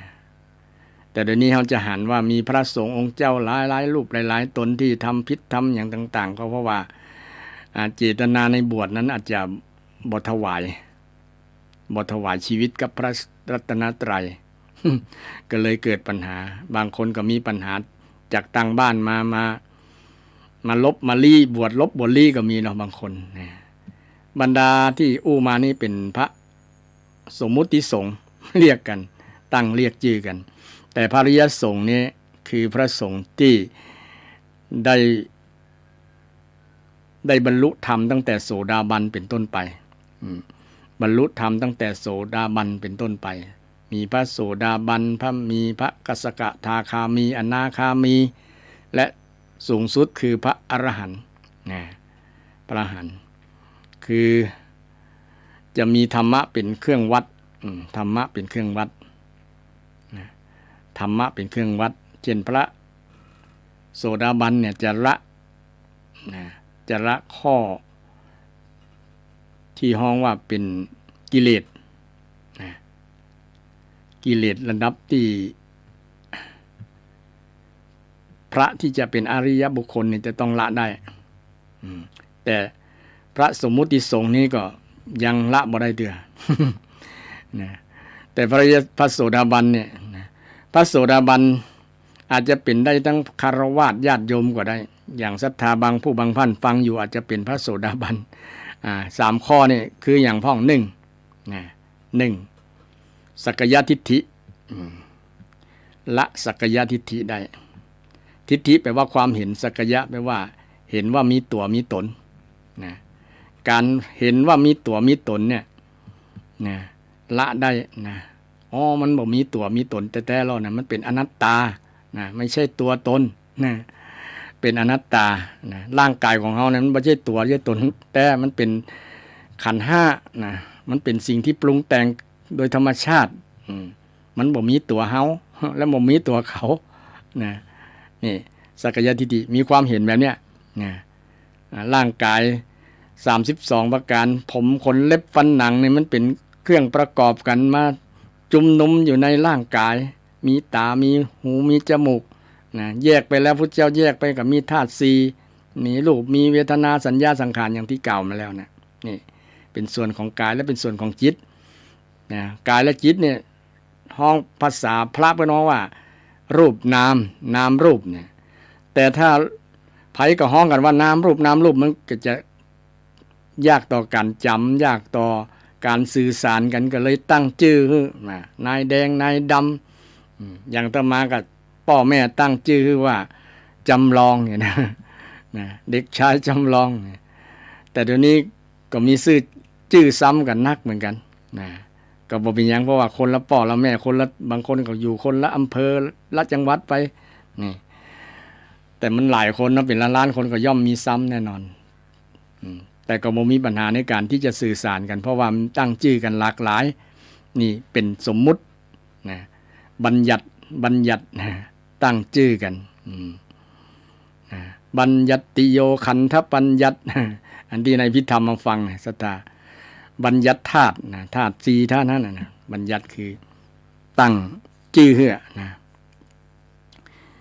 ธาตุมีลักษณะแบบนี้ชื่อว่าธาตุดินธาตุน้ำธาตุไฟธาตุลมเนี่ยนะบัญญัติบุคละบัญญัติอย่างเราตั้งชื่อเป็นบุคละบัญญัตินะอายตนะตาหูจมูกนี่ก็บัญญัติตั้งชื่อกันนะสมมุติบัญญัตินะบัญญัติโดยสมมุติเป็นการตั้งชื่อนะอันนี้ห้องตาเนอะอันนี้ห้องหูตาจมูกลิ้นกายใจนะภาษาอื่น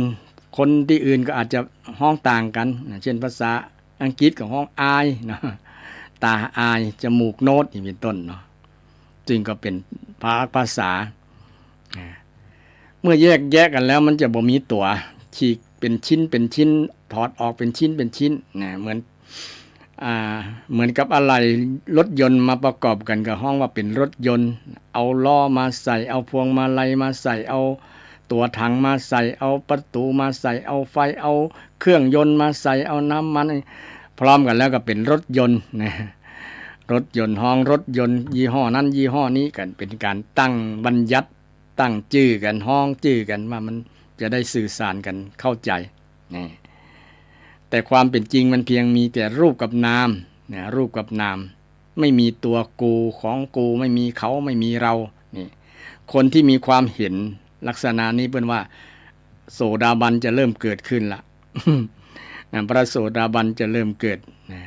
สักกายทิฏฐินะเปิดห้องว่าสักกายทิฏฐิละสักกายทิฏฐิได้ที่เห็นว่าเป็นตัวเป็นตนนะเห็นว่าเป็นกูเป็นมึง เนี่ยมันเดือดร้อนก็เพราะว่าติดในเบญจขันธ์ทั้งวันเนี่ยเป็นกูเป็นมึงเป็นไทยเป็นลาวเป็นเขมรเป็นคนนั้นคนนี้เนี่ยมันติดในสมมุติติดในชื่อติดในชื่อถ้าพระอรหันต์จะบ่ติดนะแม้แต่เขาด่าเนี่ยก็บ่ติดเพราะว่าบ่โคตรมันบ่มีตัวเลยบ่มีตัวเฮาเช่นเขาด่าว่า พระครูสิรินะบ้าเง่ากะเนี่ยถ้าบ่ติดในบ่มีอุปทานนะบ่ยึดติดในชื่อตัวเก่าก็บ่จะบ่โคตรถ้ามึงมีใดว่าเอ้ามันด่าเฮาหรอเฮาพระครูสิริเนี่ย มันก็จะโคตรนี่ก็ศรัทธานะแสดงว่าสัจจทิฏฐิเฮายังมีอยู่เฮายังมีอยู่ตุเจ้าหรือว่าคนบ้านก็ตามบางครั้งคนที่ได้ยศตำแหน่งเนาะนายอำเภอป้อหลวงแม้แต่ป้อหลวงบางคนก็ยังติดนะติดในสมมุติที่เพิ่นแต่งตั้งคนนี้เป็นป้อหลวงเน้อแต่ดูปกครองดูแลหมู่บ้านอันจริงก็คนเดียวกันนั่นแหละที่สมมุติตั้งกันขึ้นฉะนั้นพระโสดาบันเนี่ยจะบ่ติดในสมมุติ ที่แต่งตั้งชื่อกันนะมองหันทุกสิ่งวางว่าเป็นรูปกับนามนะรูปกับนามต่ออัน รูปกับนามที่มันปรุงแต่งขึ้นนะ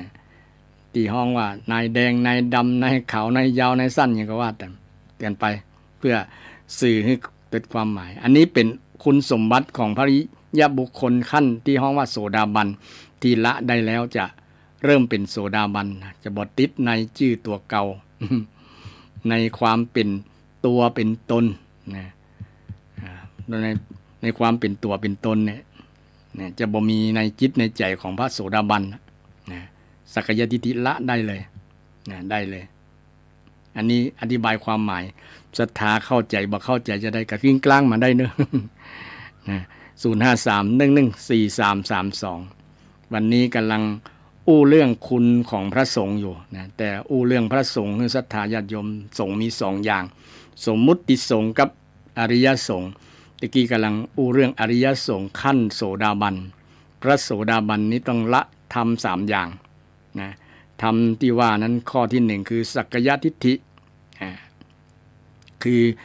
ความที่มีจิตคิดว่าเป็นตัวเป็นตนนะแต่จริงมันไม่มีตัวมีตนมีแต่ธรรมชาติที่ว่าธาตุ4ขันธ์5เนี่ยนะเป็นตัวเป็นตนเฮาที่เฮาเข้าใจว่ามันเป็นตัวเป็นตนพระพุทธเจ้านี่สุดยอดที่ว่าหันสัจธรรมหันความจริงหันความละเอียดนะ เป็นคนสุขัมพีรภาพในอย่างที่มองเป็นอนัตตานี่แหละบ่มีคำสอนไหนในศาสนาใดที่สอนว่าเป็นอนัตตามีแต่เป็นส่วนนักจะเป็นอัตตาเป็นเราเป็นเขาทั้งนั้นมึงกูนั้นแต่พระองค์พิจารณาสอนให้รู้ว่าเป็นอนัตตาไม่ใช่ตัวไม่ใช่ตัวเอาบ่ใช่ตัวแล้วเป็นยังก็เป็นธรรมะเป็นธรรมะธรรมะนั่นคือรูปธรรมนามธรรมเนี่ยนะเป็นรูปธรรมเป็นนามธรรมที่มันปรุงแต่งโดยธรรมชาติธาตุสี่ดินน้ำไฟลมมาปรุงกันขึ้นมาผสมประสานกันขึ้นเกิดเป็นรูปเป็นนามนี่เป็นรูปเป็นนามเกิดที่ห้องสมมุติว่าห้องเป็นขันธ์ห้าเนาะรูปเวทนาสัญญาสังขารวิญญาณนี่พระโสดาบันละได้สักกายทิฏฐิวิจิกิจฉาข้อที่สองความสงสัยในพระรัตนตรัยเนี่ยอันนี้ก็ละได้ขาดพุทธเจ้ามีแต่ก็หาบ่มีก้าเปิ้นแต่งเอาก้านะเป็นบุกอุปโลกกันเกิดขึ้นก้าพระธรรมมีแต่กาบ่มีกานะ เมื่อพุทธเจ้าบ่มีแล้วก็จะมีพระธรรมหยังพระสงฆ์มีแต่กับพระสงฆ์อริยสงฆ์เนี่ยมีนะพระคนที่เป็นพระอรหันต์พระอริยบุคคลมีโสดาบันมีว่านี่บ่มีนะนี่คนสงสัยมีบ่มีแต่บ่แต่นี่ในพระรัตนตรัยนะบางคนยังบางครั้งคนยังเข้าใจผิดว่าคนที่บ่ใจอรหันต์เป็นพระอรหันต์ก็มีหรอ แต่ต้องเอาธรรมะเนี่ยเอาสังโยชน์10เนี่ยสังโยชน์ที่กิเลสที่ประกอบให้ไม่เป็นพระอริยบุคคลเนี่ยไปจับได้ศรัทธาลองสังเกตว่าคนที่มีสักกายทิฏฐิจะมีอัตตาอยู่นะเช่นมันบ่ฮ้องเฮาพระครูหรอเนี่ยมันบ่ฮ้องเฮาพระมหา ภัยติดในพระครูทัดพิษในตุหลวงบ่ฮ้องว่าตุหลวงฮ้องตุลุงนี่ก็โคดเปิ้นห้องตุลุงตุหยังเปิ้นนี่แสดงว่ายังติดในสักกายทิฏฐิอยู่ยังติดในตัวกูของกูอยู่นะติดฉะนั้นพระสงฆ์ที่เป็นอริยบุคคลเป็นพระโสดาบันขึ้นเนี่ยจะบ่ติดนะจะบ่ติดยึดในสักในสีในความเป็นตัวกูของกูอยู่ในนั้นนะหรือเป็นชาวบ้านก็ดีชาวบ้านก็บ่ติดในยศในศักดิ์ตำแหน่งอย่างนักการเมืองก็มีติดหรอมันว่ากูพักมึงนี่มันมีกูมีมึงนี่แหละมันเป็นสักกายทิฏฐิอย่างหนึ่งยึดในตัวในตนมันว่ากูมันว่าฮือกูมันด่ากูเนี่ยมีตัวกูขึ้นน่ะมันก็เลยเป็นปัญหาเป็นปัญหาเพราะคนที่มีพัฒนาจิตใจระดับโสดาบันจะบ่มีปัญหาเรื่องนี้นะไผด่าก็จะบ่โคตรนะไผว่าก็จะบ่โคตรจะบ่ยึดถือนะยศตำแหน่งโสดาบันอันนี้อธิบายเกี่ยวกับธรรมสังโยชน์ที่พระโสดาบันละได้นะแล้วข้อที่2นี้คือวิจิกิจฉาบ่สงสัยในเรื่องพระรัตนตรัยในพระรัตนตรัยในพระพุทธพระธรรมพระสงฆ์มั่นคงในพระรัตนตรัยมั่นคงในเรื่องบาปเรื่องบุญเรื่องคุณเรื่องโทษเรื่องคำสอนที่พระเจ้าได้สอนไว้เนี่ยเชื่อเต็มร้อยเลยบ่คลอนแคลนบ่หวั่นไหวตั้งภาษาอีสานว่าบ่เป็นศรัทธาหัวเต่าศรัทธาหัวเต่านี่หัวเต่ามันลุบๆโผล่ๆเดี๋ยวก็ออกเดี๋ยวก็ลุบเดี๋ยวก็ยุบเดี๋ยวก็เข้าเดี๋ยวก็ออก เดี๋ยวก็ไปวัดเดี๋ยวก็บ่มาเดี๋ยวก็ไปเดี๋ยวก็บ่มาบ่มั่นคงวันหนึ่งก็ดีวันหนึ่งก็บ่ดี วันหนึ่งก็เล่านินทาตุ๊ดเจ้าวันหนึ่งก็โคตรตุ๊ดเจ้าวันหนึ่งก็ดีกับตุ๊ดเจ้าเป็นต้นนะ ลักษณะนี้แหละเป็นคนที่มีวิจิกิจฉาบ่มั่นคง ศรัทธาไม่มั่นคงในพระรัตนตรัยคนที่เป็นพระโสดาบันมีความศรัทธาต่อพระรัตนตรัยอย่างมั่นคงบ่หวั่นไหวนะไผจะเอาอย่างมาชุดมาลั่งไปทางใดก็บ่ไปนะมั่นคงอย่างศรัทธาบางคนมั่นคงหรอบ่หวั่นไหวในพระรัตนตรัยถึงแม้มันจะมีข่าวตุเจ้าบ่ดีก็อย่างบ่ดีกับบ่ยึดในตัวบุคคลบ่ยึดในหลักพระอริยบุคคลที่เฮาได้เปล่งคำว่าสังฆังสรณังคัจฉามิคือยึดงามความดีความเป็นพระอริยบุคคลคือท่านบ่มีอัตตาภัยครูบารูปพระสงฆ์เจ้ารูปใดบ่มีอัตตาเฮาก็ศรัทธาในรูปนั้นโดยเฉพาะท่านที่ตนมีเมตตาเนี่ยนะตนมีเมตตาตนมีกรุณานี่ศรัทธาท่านนั้นน่ะเฮาจะอนุมานได้ว่าท่านนั้นเป็นพระอริยบุคคลนะเฮาอยู่ใกล้ท่านแล้วเฮาจะมีความสุขนะมีความสบายใจอบอุ่นใจสบายใจนะไปสนทนาธรรมท่านก็มอบคุณงามมอบธรรมะคุณงามความดีเฮาฟังแล้วม่วนอกม่วนใจนะซึ่งเป็นสิ่งที่เฮาท่านทั้งหลายสามารถสังเกตได้นะเอาสังโยชน์10ประการนี้ไปสังเกต สังโยชน์10ประการนะโดยเฉพาะพระ โสดาบันเนี่ยละสังโยชน์ได้3ประการนะสังโยชน์ได้3ประการนะประการที่3คือศีลพรตปามาสศีลพรตปามาสนี่คือประเพณีวัฒนธรรมนะที่คิดว่าเป็นศีลเป็นวัดเป็นข้อประพฤติปฏิบัติที่เคยปฏิบัติกันมาแต่เฮาบ่เข้าใจนะความมุ่งหมายบางครั้งก็ทำผิดพ้องบ่ถูกพ้องอย่างเช่นการอย่างกรณีครูกายแก้วนะเอาไปประพฤติปฏิบัติไปปูจาถ้าไปปูจาคุณความดีของท่านก็ดีแต่ว่าถ้าไปปูจาลักษณะที่ไปแปลงนั่นแปลงนี้มาเป็นสรณะแทนพระรัตนตรัยเนี่ยก็ถือว่าเป็นศีลพรตปรามาสนะศีลพจน์นะคือศีลคือการปกตินะศีลแปลว่าปกติพจน์ก็คือข้อประพฤติปฏิบัติที่เป็นปกติบางอย่างที่มันเป็นจารีตประเพณีบางอย่างที่มันทำไปแล้วมันขัดต่อการเสื่อมศรัทธาพระรัตนตรัยนะบ่เชื่อในพระรัตนตรัยนั่นน่ะมันโยงมาถึงการข้อที่ว่ามีความมั่นคงในพระรัตนตรัยที่นี้มันมีใจออกห่างต่อพระรัตนตรัยเนี่ยประพฤติเป็นออกห่างเช่นเวลาเฮาไปอย่างไปนับถืออย่างอื่นนะบ่ใช่พระรัตนตรัยเนี่ยการลักษณะนี้มันก็จะเป็นลักษณะที่จะทำให้มีศรัทธาญาติโยมโทรศัพท์มาเจริญพรไม่สาท่านพระครูนี่เป็นพระครูเนาะเจริญพรเป็นพระครูนะแม่ก็ได้ยินนั่นคนเฒ่าโทรไปอันนั้นเป็นท่านเจ้าคุณโอ้ห้องพระครูเขาเป็นท่านเจ้าคุณมาห้องเขาพระครูบอกแม่ก็ได้ยินแล้วบ้านแม่แถวนี้จะห้องตู้อย่างเดียวเนอะดีเป็นกระเป็นพระครูอาตมาก็บอกลูกหลานบ้านสันอุ้มแล้วว่าห้องอาตมาตุลุงเนี่ยนะมันใกล้คิดกันดีห้องตุลุง50 ปลายอยู่56อันกับรุ่นนั้นตู้ว่ามันแม่กับ52เจริญพรตู้เอียค่ะเปิดจากตู้ใส่แม่เขานะประกอบกับอันหน้าอาตมามันแก่เกินวัยนะก็เลยสิตายมาแก้เชื่อ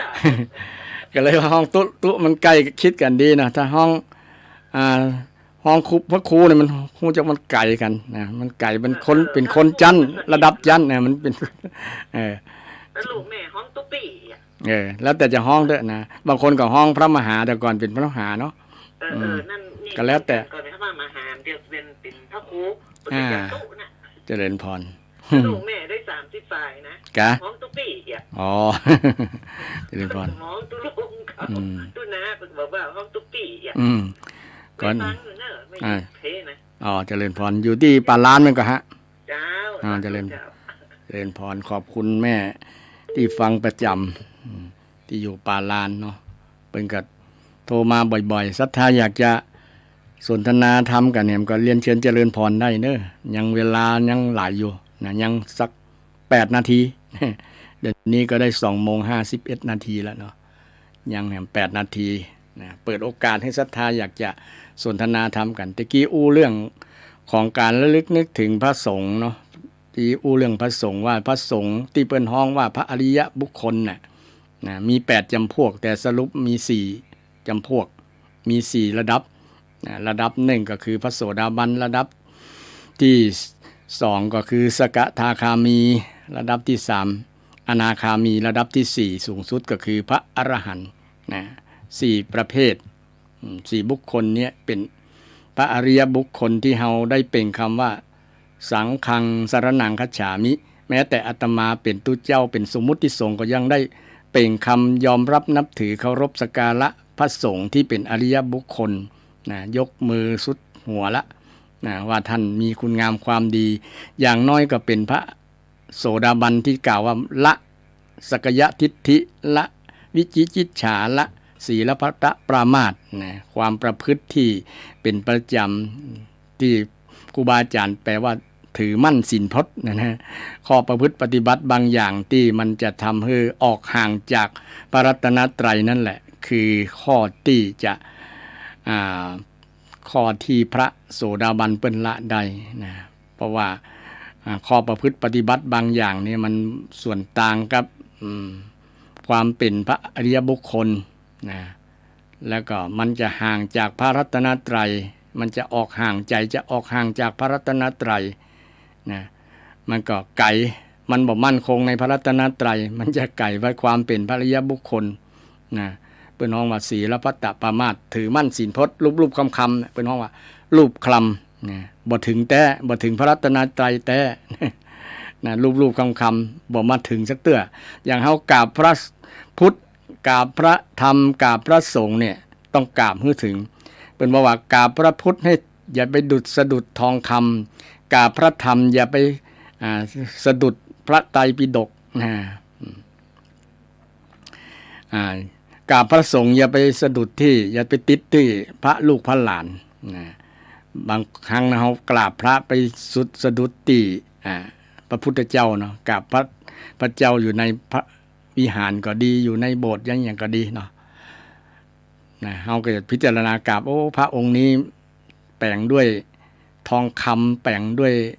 วัสดุงามล้อเนี่ยมันก็จะไปติดงามนะบอกไปกราบแล้ว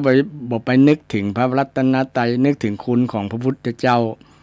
นึกถึงคุณของพระธรรมเนี่ยมันจะไปสะดุดมันบ่ถึงพระธรรมมันบ่ถึงพระสงฆ์บ่ถึงพระพุทธเจ้านะกราบแล้วจะสะดุดนั่นจะตึกนั่นมันจะบังนะศรัทธาญาติโยมอยากจะศึกษาเรื่องนี้ไปพอที่วัดพระธาตุดอยสะเก็ดเพิ่นเขียนภาพไว้ว่ากราบพระพุทธสะดุดพระทองคำกราบพระธรรมจะใบลานนะจะสะดุดใบลานกราบประสงค์จะไปถูกสะดุดลูกสะดุดหลานนะอันนี้เป็นลูกเป็นหลานอันนี้เป็นตุนั่นตุนี่เขาจะบักกราบละนะมันก็ไปบทถึงพระอริยบุคคลพระสงฆ์โดยจริงนะเราต้องกราบเพื่อนึกถึงพระอริยบุคคลพระโสดาบันพระสกทาคามีอนาคามีพระอรหันต์ให้นึกถึงนั้นบุคคล4จำพวกนะถึงจะกราบได้ถูกต้องนะเวลากราบพระ3หนกราบพระพุทธเจ้าก็นึกถึงคุณของพระพุทธเจ้ามีพระอรหันต์เป็นต้นกราบพระธรรมก็นึกถึงพระคุณงามความดีที่เป็นธรรมเป็นสัญลักษณ์ของความเป็นธรรมะของพระพุทธเจ้าได้แสดงไว้กราบพระสงฆ์ก็นึกถึงพระอริยบุคคลเนี่ยอริยบุคคลพระโสดาบันพระสกทาคามีอนาคามีและพระอรหันต์กราบนึกถึงท่านเหล่านั้นจะได้กราบอย่างถูกต้องกราบอย่างถูกต้องมีศรัทธาญาติโยมท่านใดอยากจะกิ้งกลางมาก็เรียนเชิญเจริญพรได้ยังเวลายัง3 นาทีวันนี้ได้นำเรื่องที่พระพุทธเจ้าได้ตรัสไว้ในทักษคสูตรที่ว่าด้วยความกลัวก็ดีความหวาดกลัวความสะดุ้งความขนลุกขนพองเวลาเกิดขึ้นกับเฮาที่เฮามีความกลัวเป็นเจ้าเรือน เกิดขึ้นกับเฮานึกถึงนี่แหละนะหรือตลอดถึงความวิตกกังวลความบ่สบายใจอย่างต่างๆเนี่ยมันมาจากความกลัวนั่นแหละนะเฮานึกถึงพระรัตนตรัยนะนึกถึงพระพุทธนึกถึงพระธรรมนึกถึงพระสงฆ์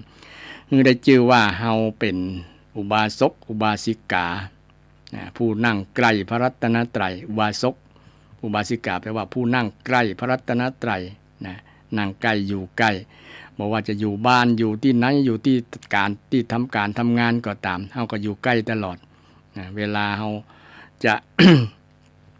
มีปัญหาก็นึกถึงไว้นึกถึงพระไตรเพราะพระรัตนตรัยเป็นที่เปิ้งสูงสุดนะเป็นที่เปิ้งสูงสุดของคนเฮาของชีวิตเฮาศรัทธาท่านผู้ฟังนะเป็นบุญแล้วที่เฮาได้เกิดมาพบพระพุทธศาสนามีพระรัตนตรัยเป็นที่เปิ้งที่ระลึกนะที่เฮาท่านทั้งหลายควรภาคภูมิใจควรดีใจนะที่มีพระรัตนตรัยเป็นที่เปิ้งนะได้จริงนะที่เป็นของดีที่เราควรอนุรักษ์ควรรักษาไว้นะควรน้อมนำคำสอนนะที่เป็นธรรมะคำสอนของพระพุทธเจ้ามาใช้มาประพฤติปฏิบัติให้เกิดประโยชน์โสติผลเกิดความสุขความเจริญในชีวิตของเราสุดท้ายสายสุดในช่วงนี้ก็ได้ถึงเวลาหมดแล้วขอนำรายการจากท่านผู้ฟังไปก่อนวันพุธหน้าปะกันใหม่ศรัทธาญาติโยมมีความสงสัยใดเก็บไปถามวันพุธหน้าสำหรับวันนี้ขอทุกท่านทุกคนมีความสุขมีความเจริญมีสุขภาพแข็งแรงขอรับโทรศัพท์แห่งกรรมเนาะมีโทรศัพท์ล่าสุดอยู่เจริญพรเจริญพรครับประกาศไว้สารเมตตาธรรมของท่านพระคุณเจ้าครับท่านหลวงพ่อท่านพระครูเจริญพรของท่านพระครูได้ฟังเมื่อเลยครับแต่ไม่ได้โทรไปหาครับจากที่ไหนฮะเนี่ยจากสระปีเนาะหลังอำเภอสระปีครับราชการดีคำนับท่านพระคุณเจ้าเจริญพรพระอริยสงฆ์ถ้าปฏิบัติตามที่ท่านพระคุณเจ้าสุปฏิปันโนผู้ปฏิปันโนยะยะปฏิปันโนสามีปฏิปันโนนี่ก็ถือว่าเข้าขั้นอริยสงฆ์แล้วนะแม่นเจริญพรยังบ่ได้อธิบายจนครบเดี๋ยวเอาไว้หน้าวันพุธหน้าเนาะเรื่องพระสงฆ์นะว่าท่านพระคุณเจ้าได้อธิบายของพระโสดาบันเจริญพรมีละสัญโยชน์ได้นั้น3ประการแต่ว่าถ้าอริยสงฆ์นี่ก็แยกแถมต่างหากที่ว่าใช่สุปฏิปันโนเป็นต้นเนี่ยครับเจริญพรโอ้มีนักอยู่เนอะถ้าพระสงฆ์ในประเทศไทยเฮานะครับเจริญพรใช่ประเทศไทยนะท่านต้องใช่การไว้สาด้วยความเคารพอย่างยิ่งครับเจริญพรสาธุขอนำรายการจากท่านผู้ฟังไปก่อนเนาะเพราะว่าเวลาหมดเวลาขอเจริญพรเนอะ